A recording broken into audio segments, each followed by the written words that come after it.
ਵਾਹਿਗੁਰੂ ਜੀ ਕਾ ਖਾਲਸਾ, ਵਾਹਿਗੁਰੂ ਜੀ ਕੀ ਫਤਿਹ। ਸਨਮਾਨਯੋਗ ਗੁਰੂ ਸਵਾਰਿਓ, ਆਪ ਸਾਰਿਆਂ ਨੂੰ ਜੀ ਆਇਆਂ। ਵਾਹਿਗੁਰੂ ਜੀ ਦੀ ਅਪਾਰ ਬਖਸ਼ਿਸ਼ ਕਿਰਪਾ ਨਾਲ ਅਸੀਂ ਰੋਜ਼ ਗੁਰੂ ਦੀਆਂ ਗੱਲਾਂ, ਗੁਰੂ ਦੀਆਂ ਕਥਾ ਕਹਾਣੀਆਂ ਆਪੋ ਵਿੱਚ ਵਿਚਾਰਦੇ ਹਾਂ। ਅੱਜ ਕੱਲ੍ਹ ਸੋਧਰ ਸਰਲੇਖ ਦੇ ਸ਼ਬਦਾਂ ਦੀ ਵਿਚਾਰ ਚੱਲ ਰਹੀ ਹੈ। ਜਿਹੜੇ ਸ਼ਬਦ ਅਸੀਂ ਰੋਜ਼ ਸ਼ਾਮ ਨੂੰ ਰਹਿਰਾਸ ਸਾਹਿਬ ਦੀ ਬਾਣੀ ਦੇ ਵਿੱਚ ਪੜ੍ਹਦੇ ਹਾਂ, ਉਹਨਾਂ ਵਿੱਚੋਂ ਅੱਜ ਤੀਜਾ ਸ਼ਬਦ ਹੈ ਆਖਾਂ ਜੀਵਾਂ ਵਿਸਰੈ ਮਰ ਜਾਊਂ। ਇਸ ਸ਼ਬਦ ਦੀ ਵਿਚਾਰ ਅੱਜ ਅਸੀਂ ਆਰੰਭ ਕਰਨੀ ਹੈ। ਇਹ ਸੇਵਾ ਵੀਰ ਪ੍ਰਭ ਕੀਰਤਨ ਸਿੰਘ ਜੀ ਕਰ ਰਹੇ ਹਨ, ਤਾਂ ਮੈਂ ਵੀਰ ਪ੍ਰਭ ਕੀਰਤਨ ਸਿੰਘ ਜੀ ਨੂੰ ਬੇਨਤੀ ਕਰ ਰਿਹਾ ਹਾਂ ਕਿ ਅੱਜ ਇਸ ਸ਼ਬਦ ਦੀ ਵਿਚਾਰ ਆਰੰਭ ਕਰਨ। ਵੀਰ ਪ੍ਰਭ ਕੀਰਤਨ ਸਿੰਘ ਜੀ। ਵਾਹਿਗੁਰੂ ਜੀ ਕਾ ਖਾਲਸਾ, ਵਾਹਿਗੁਰੂ ਜੀ ਕੀ ਫਤਿਹ। ਵਾਹਿਗੁਰੂ ਜੀ ਇੱਕ ਓੰਕਾਰ ਸਤਿਨਾਮ ਕਰਤਾ ਪੁਰਖ ਨਿਰਭਉ ਨਿਰਵੈਰ ਅਕਾਲ ਮੂਰਤ ਅਜੂਨੀ ਸੈਭੰ ਗੁਰ ਪ੍ਰਸਾਦ। ਵਾਹਿਗੁਰੂ ਜੀ ਕਾ ਖਾਲਸਾ, ਵਾਹਿਗੁਰੂ ਜੀ ਕੀ ਫਤਿਹ ਜੀ। ਗੁਰੂ ਪਿਆਰਿਓ, ਜਿਵੇਂ ਕਿ ਵੀਰ ਜੀ ਨੇ ਦੱਸਿਆ ਹੈ ਕਿ ਅੱਜ ਆਪਾਂ ਤੀਜਾ ਸ਼ਬਦ ਹੈ ਉਸ ਨੂੰ ਸਮਝਣ ਦੀ ਕੋਸ਼ਿਸ਼ ਕਰਨੀ ਹੈ ਜੀ। ਇਹ ਸ਼ਬਦ ਆਪ ਜੀ ਦੇ ਸਾਹਮਣੇ ਡਿਸਪਲੇ ਕੀਤਾ ਗਿਆ ਹੈ। ਆਓ ਸਭ ਤੋਂ ਪਹਿਲਾਂ ਇੱਕ ਵਾਰ ਇਹਦਾ ਪਾਠ ਕਰ ਲਈਏ ਜੀ। ਆਸਾ ਮਹਿਲਾ ਪਹਿਲਾ। ਆਖਾਂ ਜੀਵਾਂ ਵਿਸਰੈ ਮਰ ਜਾਉ। ਆਖਣ ਔਖਾ ਸਾਚਾ ਨਾਮ। ਸਾਚੇ ਨਾਮ ਕੀ ਲਾਗੈ ਭੂਖ। ਉਤ ਭੁਖੈ ਖਾਏ ਚਲੀਆਂ ਦੁਖ। ਸੋ ਕਿਉ ਵਿਸਰੈ ਮੇਰੀ ਮਾਏ। ਸਾਚਾ ਸਾਹਿਬ ਸਾਚਾ ਨਾਹੀ ਰਹਾਉ। ਸਾਚੇ ਨਾਮ ਕੀ ਤਿਲ ਵਡਿਆਈ। ਆਖ ਥਕੇ ਕੀਮਤ ਨਹੀਂ ਪਾਈ। ਜੇ ਸਭ ਮਿਲ ਕੇ ਆਖਣ ਪਾਏ। ਵੱਡਾ ਨਾ ਹੋਵੇ ਘਾਟ ਨਾ ਜਾਏ। ਨਾ ਉਹ ਮਰੈ ਨਾ ਹੋਵੇ ਸੋਚ। ਦੇਂਦਾ ਰਹੈ ਨਾ ਚੁੱਕੈ ਭੋਗ। ਗੁਣ ਇਹੋ ਹੋਰ ਨਾਹੀ ਕੋਇ। ਨਾ ਕੋ ਹੋਆ ਨਾ ਕੋ ਹੋਏ। ਜੇ ਵਡਿਆਪ ਤੇ ਵਡ ਤੇਰੀ ਦਾਤ। ਜਿਨ ਦਿਨ ਕਰ ਕੇ ਕੀਤੀ ਰਾਤ। ਖਸਮ ਵਿਸਾਰੈ ਤੇ ਕਮ ਜਾਤ। ਨਾਨਕ ਨਾਵੇਂ ਬਾਝ ਸਨਾਤ।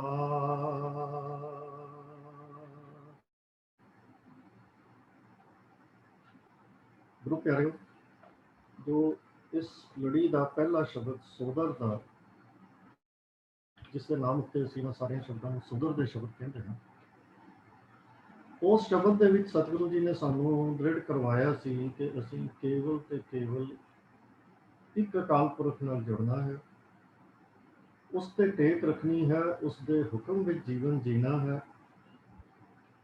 ਤੇ ਸਤਿਗੁਰੂ ਜੀ ਨੇ ਸਭ ਤੋਂ ਉੱਪਰ ਹੁਕਮ ਰਜ਼ਾ ਦੇ ਜੀਵਨ ਦਾ ਉਪਦੇਸ਼ ਦਿੱਤਾ ਸੀ, ਜਿਸ ਨੂੰ ਉਹਨਾਂ ਨੇ ਰਹਿਣ ਰਜ਼ਾਈ ਕਿਹਾ ਸੀ। ਨਾਲ ਹੀ ਇਹ ਵੀ ਸਮਝਾਇਆ ਸੀ ਕਿ ਉਸ ਦੀ ਸਿਫਤ ਸਲਾਹ ਤਾਂ ਹੀ ਦਰ ਕਬੂਲ ਹੈ ਜੇ ਅਸੀਂ ਉਸ ਦੀ ਰਜ਼ਾ ਹੁਕਮ ਦਾ ਜੀਵਨ ਜੀਂਦੇ ਹਾਂ। ਸਤਿਗੁਰੂ ਜੀ ਨੇ ਕਿਹਾ ਸੀ ਕਿ ਸੇ ਤੁਧ ਨੂੰ ਗਾਵਨ ਜੋ ਤੁਧ ਭਾਵਨ ਰਤੇ ਤੇਰੇ ਭਗਤ ਰਸਾਲੇ। ਜੋ ਤੁਧ ਭਾਵਨ ਦਾ ਭਾਵ ਇਹ ਹੈ ਕਿ ਇੱਥੇ ਇਸ਼ਾਰਾ ਹੈ ਕਿ ਉਹਨੂੰ ਉਹੀ ਚੰਗੇ ਲੱਗਦੇ ਹਨ, ਉਸ ਅਕਾਲ ਪੁਰਖ ਨੂੰ ਭਾਉਂਦੇ ਉਹੀ ਹਨ ਜਿਹੜੇ ਉਸ ਦੇ ਹੁਕਮ ਵਿੱਚ ਜੀਵਨ ਜੀਵਦੇ ਹਨ। ਤੇ ਦੂਜੀ ਸਤਿਗੁਰਾਂ ਨੇ ਸਾਨੂੰ ਗੱਲ ਸਮਝਾਈ ਹੈ ਕਿ ਰਤੇ ਤੇਰੇ ਭਗਤ ਰਸਾਲੇ। ਭਾਵ ਸਿਮਰਨ ਉਹੀ ਸਿਮਰਨ ਹੈ ਜੋ ਰੱਤੇ ਜਾ ਕੇ ਭਾਵ ਉਹਦੇ ਪ੍ਰੇਮ ਵਿੱਚ ਰੰਗੇ ਜਾ ਕੇ ਕੀਤਾ ਜਾਵੇ। ਤੇ ਰਸਾਲੇ ਦਾ ਭਾਵ ਹੈ ਕਿ ਰਸ ਵਿੱਚ ਰਸੀਲੇ ਹੋ ਕੇ, ਉਹਦੇ ਰਸ ਵਿੱਚ ਗੁਰਚ ਹੋ ਕੇ ਪ੍ਰੇਮ ਦੇ ਨਾਲ ਜੋ ਸਿਮਰਨ ਕੀਤਾ ਜਾਵੇ, ਕੇਵਲ ਉਹੀ ਸਿਮਰਨ। ਤੋ ਰਜ਼ਾ ਦਾ ਜੀਵਨ ਤੇ ਪ੍ਰੇਮ ਦਾ, ਪ੍ਰਭੂ ਦੇ ਨਾਲ ਪ੍ਰੇਮ ਦਾ ਜੀਵਨ, ਇਹ ਦੋ ਇਹਦੇ ਪੱਖ ਸਤਿਗੁਰਾਂ ਨੇ ਸਾਨੂੰ ਦੱਸੇ ਸੀ। ਤਾਂ ਹੀ ਉਹਨਾਂ ਨੇ ਕਿਹਾ ਸੀ ਸੇ ਤੁਧ ਨੂੰ ਗਾਵਨ।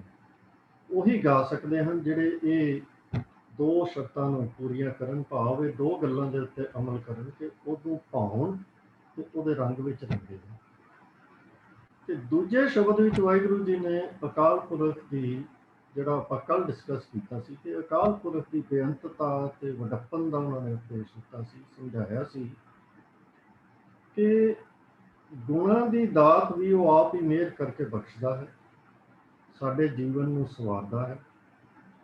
ਤੇ ਸਤਿਗੁਰੂ ਜੀ ਨੇ ਸਮਝਾਇਆ ਸੀ ਕਿ ਬੇਅੰਤ ਅਕਾਲ ਪੁਰਖ ਦੇ ਨਾਲ ਜੁੜਨ ਦੀ ਪ੍ਰੇਰਨਾ ਕੀਤੀ ਹੈ, ਕਿਉਂਕਿ ਉਹ ਸਾਡੇ ਜੀਵਨ ਨੂੰ ਸਵਾਰਨ ਵਾਲਾ ਹੈ, ਮਿਹਰ ਕਰਕੇ ਸਾਨੂੰ ਗੁਣਾਂ ਦੀ ਦਾਤ ਬਖਸ਼ਦਾ ਹੈ, ਹੋਰ ਦਾਤਾਂ ਬਖਸ਼ਦਾ ਹੈ।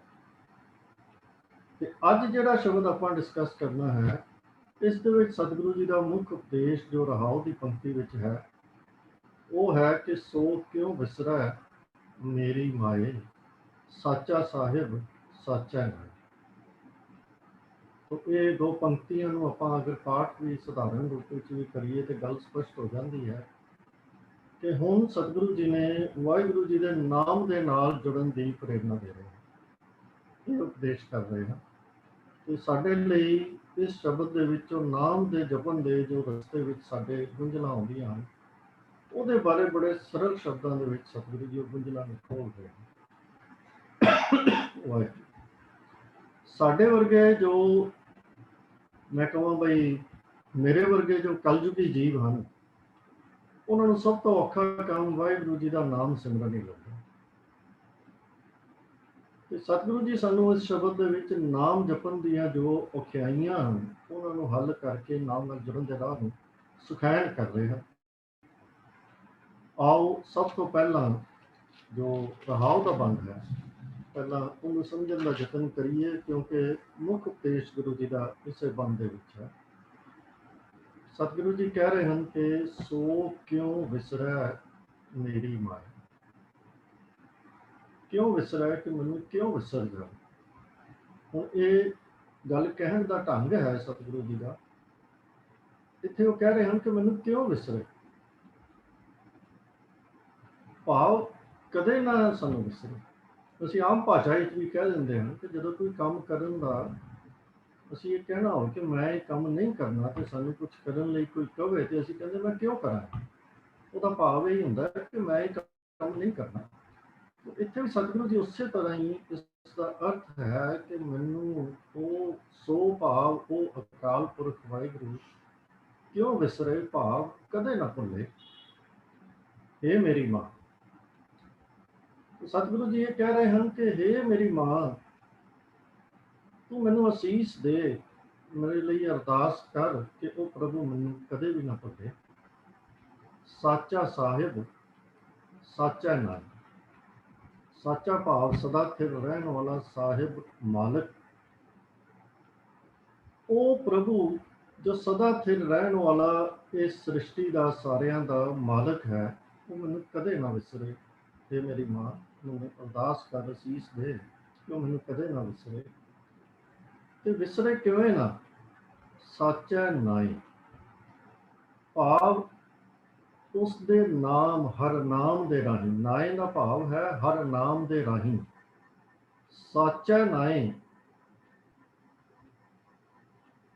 ਸਾਚਾ ਨਾਏ ਦਾ ਅਰਥ ਹੈ ਕਿ ਉਹ ਸਦਾ ਸਥਿਰ ਰਹਿਣ ਵਾਲੇ ਪ੍ਰਭੂ, ਉਸ ਦੇ ਨਾਮ ਦੇ ਨਾਲ ਮੈਂ ਜੁੜਿਆ ਰਵਾਂ ਤੇ ਉਹ ਮੈਨੂੰ ਨਾ ਭੁੱਲੇ।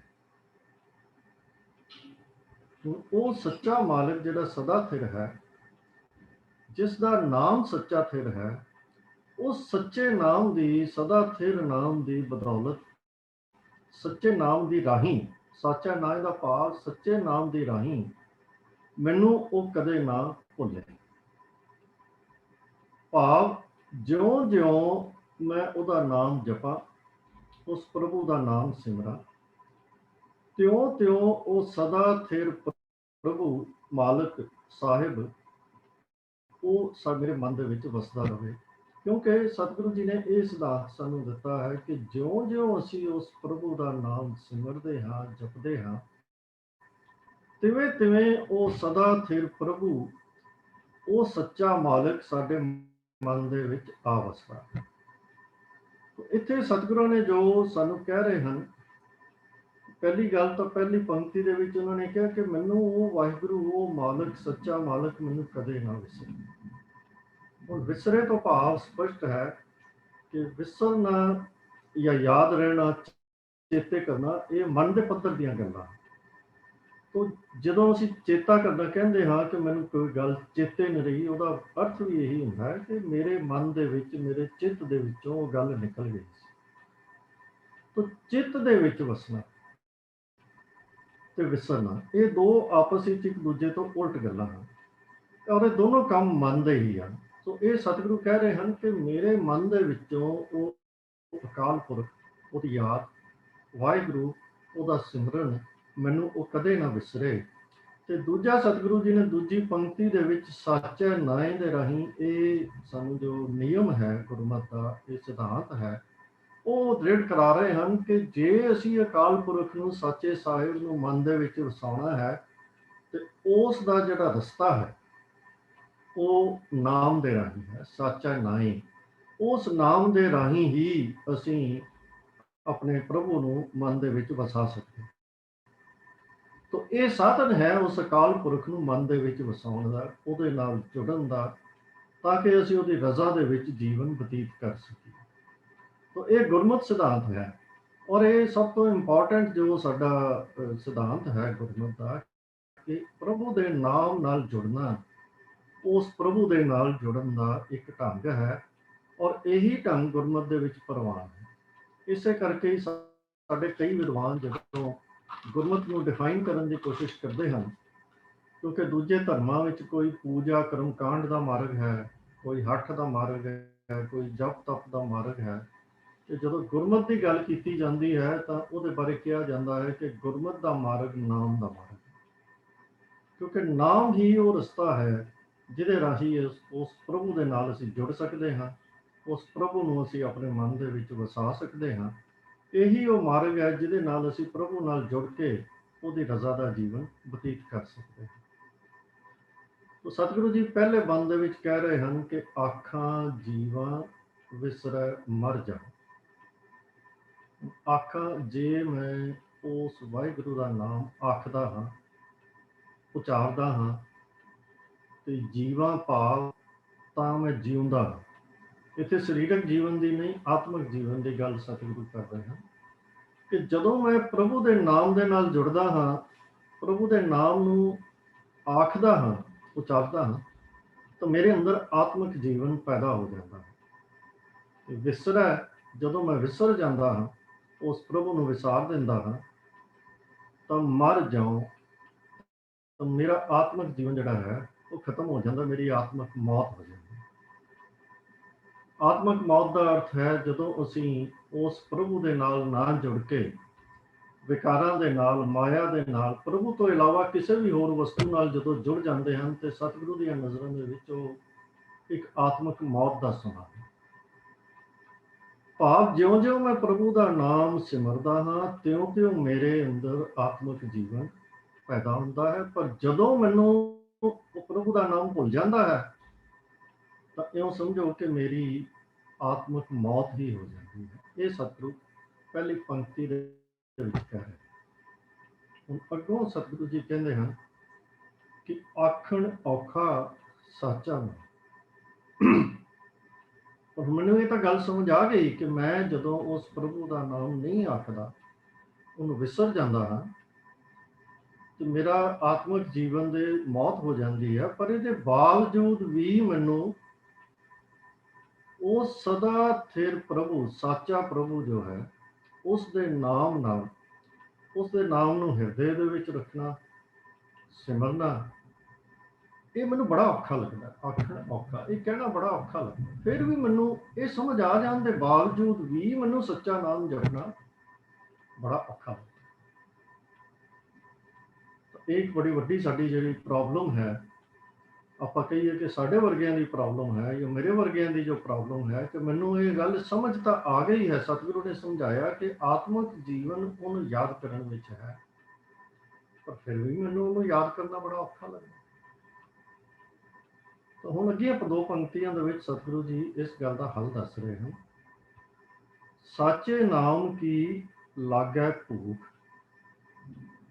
ਜਿਸ ਮਨੁੱਖ ਦੇ ਅੰਦਰ, ਭੂਖ ਦਾ ਕੀ ਹੈ ਕਿ ਜਦੋਂ ਕਿਸੇ ਚੀਜ਼ ਦੀ ਭੁੱਖ ਲੱਗੀ ਹੁੰਦੀ ਹੈ, ਫਿਰ ਅਸੀਂ ਉਹੀ ਚੀਜ਼ ਮੰਗਦੇ ਹਾਂ। ਸਾਡੇ ਮਨ 'ਚ ਇੱਕੋ ਹੀ ਤਾਂਘ ਹੁੰਦੀ ਹੈ। ਜੇ ਪਿਆਸ ਲੱਗੀ ਹੈ ਤਾਂ ਅਸੀਂ ਉਦੋਂ ਤੱਕ ਪਾਣੀ ਪਾਣੀ ਕਰਦੇ ਰਹਿੰਦੇ ਹਾਂ ਜਦੋਂ ਤੱਕ ਸਾਨੂੰ ਪਾਣੀ ਮਿਲ ਨਹੀਂ ਜਾਂਦਾ। ਭੋਜਨ ਚਾਹੀਦਾ ਹੈ ਤੇ ਅਸੀਂ ਬਾਰ-ਬਾਰ ਮੰਗੀ ਜਾਵਾਂਗੇ ਜਦੋਂ ਤੱਕ ਮਿਲ ਨਹੀਂ ਜਾਂਦਾ। ਤਾਂ ਜਦੋਂ ਕਿਸੇ ਚੀਜ਼ ਦੀ ਤਾਂਘ ਲੱਗ ਜਾਂਦੀ ਹੈ, ਸਤਿਗੁਰੂ ਕਹਿੰਦੇ ਹਨ, ਫਿਰ ਜਿਵੇਂ ਉਹ ਅਵਸਥਾ ਦੀ ਗੱਲ ਕਰ ਰਹੇ ਹਨ ਕਿ ਜਦੋਂ ਜਿਸ ਮਨੁੱਖ ਦੇ ਅੰਦਰ ਸਾਚੇ ਨਾਮ ਕੀ ਭਾਵ, ਉਹ ਸਦਾ ਰਹਿਣ ਵਾਲੇ ਨਾਮ ਦੀ ਭਾਵ, ਉਹ ਸਦਾ ਸਥਿਰ ਰਹਿਣ ਵਾਲੇ ਪ੍ਰਭੂ ਦੇ ਨਾਮ ਦੀ ਜਿਸ ਮਨ ਦੇ ਅੰਦਰ ਤਾਂਘ ਪੈਦਾ ਹੋ ਗਈ, ਤੇ ਅੱਗੋਂ ਸਤਿਗੁਰੂ ਜੀ ਕਹਿੰਦੇ ਹਨ, ਉਤ ਭੁੱਖ ਹੈ। ਉਸ ਤਾਂਘ ਦੇ ਕਰਕੇ, ਉਸ ਖਿੱਚ, ਉਸ ਭੁੱਖ ਦੇ ਕਾਰਨ ਖਾਏ ਚਲੀਆਂ ਤੂੰ। ਖਾਏ ਦਾ ਭਾਵ ਹੈ ਕਿ ਫਿਰ ਉਸ ਵੇਲੇ ਉਹ ਭੋਜਨ ਖਾ ਕੇ, ਭਾਵ ਸਿਮਰ ਕੇ, ਉਹਨੂੰ ਯਾਦ ਕਰਕੇ ਤੇ ਚਲੀਆਂ ਦੁੱਖ, ਫਿਰ ਦੁੱਖ ਦੂਰ ਹੋ ਜਾਂਦੇ ਹਨ। ਜਦੋਂ ਇਹ ਤਾਂਘ ਪੈਦਾ ਹੋ ਗਈ ਤਾਂ ਇਸ ਤਾਂਘ ਦੀ ਬਰਕਤ ਦੇ ਨਾਲ ਹੀ ਉਹ ਮਨੁੱਖ ਹਰੀ ਨਾਮ ਦਾ ਭੋਜਨ ਖਾ ਲੈਂਦਾ ਹੈ, ਤੇ ਇਸ ਭੋਜਨ ਨੂੰ ਖਾ ਕੇ ਉਸ ਦੇ ਸਾਰੇ ਦੁੱਖ ਦੂਰ ਹੋ ਜਾਂਦੇ ਹਨ, ਕਿਉਂਕਿ ਉਹ ਅਕਾਲ ਪੁਰਖ ਤੇ ਸਾਰੇ ਸੁੱਖਾਂ ਦਾ ਖਜ਼ਾਨਾ ਹੈ, ਸਾਰੇ ਸੁੱਖਾਂ ਦਾ ਸੋਰਸ ਹੈ। ਤਾਂ ਫਿਰ ਦੁੱਖਾਂ ਦੀ ਥਾਂ ਤਾਂ ਬਾਕੀ ਬਚ ਨਹੀਂ ਸਕਦੀ। ਤਾਂ ਇਹ ਸਤਿਗੁਰੂ ਜੀ ਨੇ ਸਾਨੂੰ ਸਮਝਾਇਆ ਹੈ ਕਿ ਇਸ ਪ੍ਰੋਬਲਮ ਦਾ, ਕਿ ਮੈਨੂੰ ਇੰਟੈਲੈਕਚੁਅਲੀ, ਦਿਮਾਗੀ ਤੌਰ ਤੇ ਤਾਂ ਇਹ ਗੱਲ ਸਮਝ ਆ ਗਈ ਕਿ ਜਦੋਂ ਤੱਕ ਮੈਂ ਨਾਮ ਜਪਦਾ ਮੈਂ ਜਿਉਂਦਾ, ਜਦੋਂ ਮੈਂ ਨਹੀਂ ਜਪਦਾ, ਉਹਨੂੰ ਵਿਸਾਰ ਦਿੰਦਾ, ਤਾਂ ਮੈਂ ਮਰ ਗਿਆ। ਪਰ ਇਹਦੇ ਬਾਵਜੂਦ ਵੀ ਸਾਡੇ ਵਰਗੇ ਜੀਵਾਂ ਨੂੰ ਬੜਾ ਔਖਾ ਲੱਗਦਾ ਪ੍ਰਭੂ ਦਾ ਨਾਮ ਜਪਣਾ। ਅਸੀਂ ਆਮ ਕਹਿੰਦੇ ਹਾਂ ਕਿ ਪਾਠ ਵਿੱਚ ਮਨ ਨਹੀਂ ਜੁੜਦਾ, ਸਿਮਰਨ ਵਿੱਚ ਮਨ ਨਹੀਂ ਜੁੜਦਾ, ਕੀਰਤਨ ਦੇ ਵਿੱਚ, ਕਥਾ ਦੇ ਵਿੱਚ, ਗੱਲ ਕੀ ਮਤਲਬ ਕਿਸੇ ਵੀ ਇਹੋ ਜਿਹੇ ਕੰਮ ਦੇ ਵਿੱਚ ਮਨ ਨਹੀਂ ਜੁੜਦਾ ਜਿਹਦੇ ਨਾਲ ਮਨ ਨੂੰ ਕੋਈ ਗੱਲ ਚੰਗੀ ਸਮਝ ਲੱਗ ਸਕੇ। ਹੁਣ ਇੰਟੈਲੈਕਚੁਅਲ ਅੰਡਰਸਟੈਂਡਿੰਗ ਤਾਂ ਸਾਨੂੰ ਹੈ, ਪਰ ਫਿਰ ਵੀ ਔਖਾ ਲੱਗ ਰਿਹਾ ਹੈ। ਇਹਦਾ ਅਰਥ ਹੈ ਕਿ ਇੰਟੈਲੈਕਚੁਅਲ ਅੰਡਰਸਟੈਂਡਿੰਗ, ਦਿਮਾਗੀ ਤੌਰ ਤੇ ਇਹ ਗੱਲ ਨੂੰ ਸਮਝ ਲੈਣਾ ਕਿ ਮੇਰੇ ਲਈ ਇਹ ਕੰਮ ਚੰਗਾ ਹੈ, ਇਹ ਕੰਮ ਮਾੜਾ ਹੈ, ਇਹ ਇੱਕ ਅਧੂਰੀ ਅੰਡਰਸਟੈਂਡਿੰਗ ਹੈ। ਇੰਟੈਲੈਕਚੁਅਲ ਅੰਡਰਸਟੈਂਡਿੰਗ ਇੱਕ ਅਧੂਰੀ ਅੰਡਰਸਟੈਂਡਿੰਗ। ਤਾਂ ਫਿਰ ਅੰਡਰਸਟੈਂਡਿੰਗ ਪੂਰੀ ਕਦੋਂ ਹੋਏਗੀ? ਜਦੋਂ ਸਾਡੇ ਮਨ ਦੇ ਵਿੱਚ ਪ੍ਰੇਮ ਪੈਦਾ ਹੋ ਜਾਏਗਾ। ਇੱਥੇ ਭੂਖ ਦੀ ਗੱਲ ਸਤਿਗੁਰਾਂ ਨੇ ਕੀਤੀ ਹੈ ਸਾਨੂੰ ਸਮਝਾਉਣ ਲਈ, ਉਹ ਜ਼ਿਕਰ ਤਾਂਘ ਦਾ ਹੀ ਕਰ ਰਹੇ ਹਨ। ਉਹ ਤਾਂਘ ਜਿਹੜੀ ਪ੍ਰੇਮ ਦੇ ਵਿੱਚੋਂ ਹੁੰਦੀ ਹੈ। ਜਦੋਂ ਸਾਨੂੰ ਅਕਾਲ ਪੁਰਖ ਦੇ ਨਾਮ ਦੇ ਨਾਲ, ਅਕਾਲ ਪੁਰਖ ਦੇ ਨਾਲ ਪ੍ਰੇਮ ਪੈਦਾ ਹੋ ਜਾਏਗਾ, ਫਿਰ ਇਹ ਔਖਣ ਔਖਾ ਵਾਲੀ ਸਾਡੀ ਜਿਹੜੀ ਮੁਸ਼ਕਲ ਆ ਉਹ ਹੱਲ ਹੋ ਜਾਏਗੀ। ਤਾਂ ਆਖਾਂ ਜੀਵਾ ਵਿਸਰੈ ਮਰ ਜਾਉ, ਆਖਣ ਔਖਾ ਸਾਚਾ ਨਾਮ, ਸਾਚੇ ਨਾਮ ਕੀ ਲਾਗੈ ਭੂਖ, ਉਤ ਭੁੱਖੈ ਖਾਏ ਚਲੀਆ। तो साडी मुश्किल का हल वो भुख है, वो प्रेम है, वो तांग है जो साडे मन दे विच पैदा हो गई, तो फिर ये प्रॉब्लम अपने आप सॉल्व हो गई। मेरा ख्याल है ये चार पंक्तियां दे विच भी वो जवाब है जिहड़े सवाल सानू अज बार बार कर दिते जाते हैं कि भाई जपजी साहब का पाठ एक बार कर लिया तो इनू रोज़ करने की की लोड़ है। रहरास साहब का पाठ एक दिन कर लिया, समझ लिया, उस तो बाद बार बार हर रोज़ करने की की लोड़ है, कि नितनेम की बार बार पाठ करने की की लोड़ है। ਉਹਦਾ ਜਵਾਬ ਇਹਨਾਂ ਚਾਰ ਪੰਕਤੀਆਂ ਦੇ ਵਿੱਚ ਹੈ ਕਿ ਇਹਨਾਂ ਦਾ ਪਾਠ ਕਰਨ ਦੀ, ਇਹਨਾਂ ਨੂੰ ਸਮਝਣ ਦੀ, ਇਹਨਾਂ ਦੇ ਵਿੱਚ ਦਿਲ ਲਗਾਉਣ ਦੀ, ਮਨ ਲਾ ਕੇ ਸਮਝਣ ਦੀ, ਇਹਦੇ ਵਿੱਚ ਪ੍ਰੇਮ ਪੈਦਾ ਕਰਨ ਦੇ ਵਾਸਤੇ ਅਸੀਂ ਕਰਨਾ। ਸਮਝਣ ਵਾਸਤੇ ਤਾਂ ਇੱਕ ਦਿਨ ਚਲੋ ਮੰਨ ਲਿਆ, ਹਾਲਾਂਕਿ ਇੱਕ ਦਿਨ ਵਿੱਚ ਸਮਝਿਆ ਜਾ ਸਕਦਾ ਹੈ ਜਾਂ ਨਹੀਂ, ਇਹ ਵੀ ਇੱਕ ਸਵਾਲ ਹੈ। ਡਿਸਕਸ਼ਨ ਦਾ ਵਿਸ਼ਾ ਹੋ ਸਕਦਾ ਹੈ ਕਿ ਨਹੀਂ ਹੋ ਸਕਦਾ, ਜਾਂ ਹੋ ਸਕਦਾ ਹੈ, ਪਰ ਚਲੋ ਇੱਕ ਮਿੰਟ ਲਈ ਮੰਨ ਵੀ ਲਈਏ ਕਿ ਅਸੀਂ ਇੰਨੇ ਇੰਟੈਲੀਜੈਂਟ ਹੈ ਕਿ ਇੱਕ ਵਾਰੀ ਪੜ੍ਹਿਆ ਤੇ ਸਾਨੂੰ ਸਮਝ ਲੱਗ ਗਿਆ। ਪਰ ਇਹ ਜਿਹੜੀ ਭੁੱਖ ਲਗਾਉਣ ਦੀ ਗੱਲ ਹੈ, ਅਸਲ ਮਸਲਾ ਤੇ ਇਹ ਹੈ, ਕਿਉਂਕਿ ਜਦ ਤੱਕ ਭੁੱਖ ਨਹੀਂ ਲੱਗਦੀ ਉਦੋਂ ਤੱਕ ਸਾਡਾ ਇਹ ਜੋ ਪ੍ਰੋਬਲਮ ਹੈ, ਸਾਡੀ ਆਖਣ ਔਖਾ ਸਾਚਾ ਨਾਮ ਦੀ, ਇਹ ਉਦੋਂ ਤੱਕ ਹੱਲ ਨਹੀਂ ਹੋਣੀ। ਔਰ ਇਹ ਸਾਰਾ ਕੁਝ ਸਾਡੇ ਯਤਨ ਹਨ, ਜੋ ਵੀ ਸਾਨੂੰ ਇਹ ਸਮਝਾਇਆ ਜਾਂਦਾ ਹੈ ਰਹਿਤ ਮਰਿਆਦਾ ਵਿੱਚ, ਗੁਰਬਾਣੀ ਦੇ ਵਿੱਚ ਗੁਰੂ ਸਾਹਿਬ ਬਾਰ-ਬਾਰ ਸਮਝਾਉਂਦੇ ਹਨ ਕਿ ਸਿੱਖ ਨੂੰ ਕੀ ਕੀ ਕਰਨਾ ਚਾਹੀਦਾ ਹੈ, ਉਹ ਸਾਰੇ ਇਹ ਭੁੱਖ ਲਗਾਉਣ ਦੇ ਵਾਸਤੇ ਹੀ ਸਾਰੀਆਂ ਚੀਜ਼ਾਂ। ਤੋ ਸਤਿਗੁਰੂ ਜੀ ਅੱਗੇ ਫਿਰ ਰਾਓ ਦੀ ਪੰਕਤੀ ਵਿੱਚ ਕਹਿੰਦੇ ਹਨ ਕਿ ਸੋ ਕਿਉਂ ਵਿਸਰੈ ਮੇਰੀ ਮਾਂ, ਇਹ ਮੇਰੀ ਮਾਂ, ਅਰਦਾਸ ਕਰ ਅਸੀਸ ਦੇ ਕਿ ਮੈਨੂੰ ਉਹ ਪ੍ਰਭੂ ਨਾ ਵਿਸਰੇ। ਸਾਚਾ ਸਾਹਿਬ ਸਾਚਾ ਨਾਈ, ਉਸ ਪ੍ਰਭੂ ਦਾ ਨਾਮ ਮੈਂ ਸਦਾ ਜਪਦਾ ਰਹਾਂ, ਜਿਹਦੇ ਨਾਲ ਉਹ ਸਾਚਾ ਸਾਹਿਬ ਮੇਰੇ ਮਨ ਦੇ ਵਿੱਚ, ਮੇਰੇ ਚੇਤੇ ਦੇ ਵਿੱਚ, ਮੇਰੇ ਚਿੱਤ ਦੇ ਵਿੱਚ ਸਦਾ ਰਵੇ, ਸਮਾ ਜਾਵੇ। ਇਸ ਤੋਂ ਅੱਗੇ ਸਤਿਗੁਰੂ ਕਹਿ ਰਹੇ ਹਨ ਕਿ ਸਾਚੇ ਨਾਮ ਕੀ ਤਿਲ ਵਡਿਆਈ। ਤਿਲ ਦਾ ਅਰਥ ਹੁੰਦਾ ਹੈ, ਇਹ ਤਿਲ ਜਿਹੜੇ ਸਾਨੂੰ ਗ੍ਰੇਨਸ ਦੇ ਵਿੱਚੋਂ ਸ਼ਾਇਦ ਸਭ ਤੋਂ ਛੋਟੇ ਜਿਹੜੇ ਤਿਲ ਹਨ ਜਾਂ ਰੱਤੀਆਂ ਹਨ, ਇਸ ਤਰ੍ਹਾਂ ਅਸੀਂ ਉਹਨਾਂ ਦਾ ਜ਼ਿਕਰ ਕਰਦੇ ਹਾਂ ਜਦੋਂ ਕਿਸੇ ਚੀਜ਼ ਨੂੰ ਛੋਟਾ ਛੋਟਾ ਅਸੀਂ ਦੱਸਣਾ। ਤੋ ਸਾਚੇ ਨਾਮ ਕੀ ਤਿਲ ਵਡਿਆਈ, ਆਖ ਥੱਕੇ ਕੀਮਤ ਨਹੀਂ ਪਾਈ। ਆਖ ਦਾ ਮਤਲਬ ਆਖ ਕੇ, ਬਿਆਨ ਕਰਕੇ। ਤੋ ਜੇ ਸੱਚੇ ਨਾਮ ਦੀ ਤਿਲ ਮਾਤਰ ਵੀ ਵਡਿਆਈ, ਰੱਤਾ ਜਿੰਨੀ ਵੀ ਮਹਿਮਾ ਬਿਆਨ ਕਰਨ ਦੀ ਅਸੀਂ ਗੱਲ ਕਰੀਏ, ਤੇ ਸਤਿਗੁਰੂ ਜੀ ਕਹਿੰਦੇ ਹਨ ਕਿ ਇਹ ਵੀ ਬੜੀ ਮੁਸ਼ਕਿਲ ਗੱਲ ਹੈ। ਆਖ ਥੱਕੇ ਕੀਮਤ ਨਹੀਂ ਪਾਈ, ਅਸੀਂ ਉਹਨੂੰ ਬਿਆਨ ਨਹੀਂ ਕਰ ਸਕਦੇ। ਤਿਲ ਵਡਿਆਈ ਨੂੰ ਵੀ ਬਿਆਨ ਕਰਨਾ ਬੜਾ ਔਖਾ ਹੈ। ਕੋਈ ਵੀ ਨਹੀਂ ਦੱਸ ਸਕਿਆ ਕਿ ਉਸ ਪ੍ਰਭੂ ਦੇ ਬਰਾਬਰ ਦੀ ਹਸਤੀ ਕਿਹੜੀ ਹੈ। ਜਿਵੇਂ ਪਹਿਲਾਂ ਵੀ ਆਪਾਂ ਗੱਲ ਕੀਤੀ ਸੀ, ਜਦੋਂ ਅਸੀਂ ਕੀਮਤ ਦੀ ਗੱਲ ਕਰਦੇ ਹਾਂ ਤਾਂ ਅਸੀਂ ਕੰਪੈਰੀਜ਼ਨ ਦੀ ਗੱਲ ਕਰਦੇ ਹਾਂ ਕਿ ਇਸ ਚੀਜ਼ ਦੀ ਇੰਨੀ ਕੀਮਤ ਪੈ ਗਈ ਕਿ ਦੋਵੇਂ ਬਰਾਬਰ ਹੋ ਗਈਆਂ। ਤਾਂ ਅਕਾਲ ਪੁਰਖ ਦੇ ਬਰਾਬਰ ਦੀ ਹਸਤੀ ਸਾਨੂੰ ਕੋਈ ਮਿਲ ਨਹੀਂ ਸਕਦੀ। ਤੋ ਇਸ ਕਰਕੇ ਸਤਿਗੁਰੂ ਜੀ ਕਹਿ ਰਹੇ ਹਨ ਕਿ ਸਾਚੇ ਨਾਮ ਕੀ ਤਿਲ ਵਡਿਆਈ, ਉਸ ਪ੍ਰਭੂ ਦੇ, ਸਦਾ ਰਹਿਣ ਵਾਲੇ ਪ੍ਰਭੂ ਦੇ, ਸਦਾ ਰਹਿਣ ਵਾਲੇ ਪ੍ਰਭੂ ਦੇ ਨਾਮ ਦੀ ਤਿਲ ਮਾਤਰ ਵੀ ਮਹਿਮਾ ਬਿਆਨ ਕਰਕੇ ਸਾਰੇ ਜੀਵ ਥੱਕ ਗਏ ਹਨ। ਉਹ ਬਿਆਨ ਨਹੀਂ ਕਰ ਸਕਦੇ। ਅੱਜ ਤੱਕ ਕੋਈ ਵੀ ਨਹੀਂ ਦੱਸ ਸਕਿਆ ਕਿ ਪ੍ਰਭੂ ਦੇ ਬਰਾਬਰ ਦੀ ਹਸਤੀ ਕਿਹੜੀ ਹੈ। ਜੇ ਸਭ ਮਿਲ ਕੇ ਆਖਣ ਪਾਏ, ਵੱਡਾ ਨਾ ਹੋਵੇ ਘਾਟ ਨਾ ਜਾਏ। ਜੇ ਜਗਤ ਦੇ ਸਾਰੇ ਜੀਵ, ਸਭ ਦਾ ਅਰਥ ਹੈ ਸਾਰੇ, तो जे जगत के सारे जीव भी रल मिल के आखण पाए, ਉਹਨੂੰ ਕਹਿਣ ਦਾ ਯਤਨ ਕਰਨ, ਭਾਵ ਉਹਦੀ ਉਸਤਤ ਕਰਨ ਲੱਗ ਜਾਣ, ਤਾਂ ਉਹ ਅਕਾਲ ਪੁਰਖ ਵੱਡਾ ਨਾ ਹੋਗਾ। ਉਹ ਜਿੰਨਾ ਪਹਿਲਾਂ ਸੀ ਉਸ ਤੋਂ ਬਾਅਦ ਉਸਤਤ ਸੁਣ ਕੇ ਉਹਨੇ ਹੋਰ ਵੱਡੇ ਨਹੀਂ ਹੋਣਾ। ਤੇ ਜੇ ਸਾਰੇ ਉਹਦੀ ਉਸਤਤ ਨਾ ਕਰਨ ਤਾਂ ਫਿਰ ਘਾਟ ਨਾ ਜਾਏ, ਫਿਰ ਛੋਟਾ ਨਹੀਂ ਹੋ ਜਾਣਾ। तो कहन तो भाव सतगुरु कह रहे हैं कि जे सारे जगत के सारे जीव मिल के उस प्रभु की उस्तत करन लग जान तो उन्हें किते वड्डे नहीं हो जाना, ते जे उस्तत ना करन तो उस अकाल पुरख ने किते छोटे नहीं होना। कहन तो भाव कि वो इन्हां गल्लां तो बेपरवाह है कि कोई उसकी उस्तत करता है, कोई उसदे गुण गाउंदा है, कोई उसदी सिफत सलाह करता है, कोई उसदा नाम जपदा है या नहीं जपदा। ਭਾਵ ਉਹਨੂੰ ਆਪਣੀ ਸ਼ੋਭਾ ਦਾ ਕੋਈ ਲਾਲਚ ਨਹੀਂ ਹੈ। ਨਾ ਉਹਨੇ ਵੱਡੇ ਹੋਣਾ ਹੈ ਸ਼ੋਭਾ ਸੁਣ ਕੇ, ਤੇ ਨਾ ਉਹਨੇ ਛੋਟੇ ਹੋਣਾ।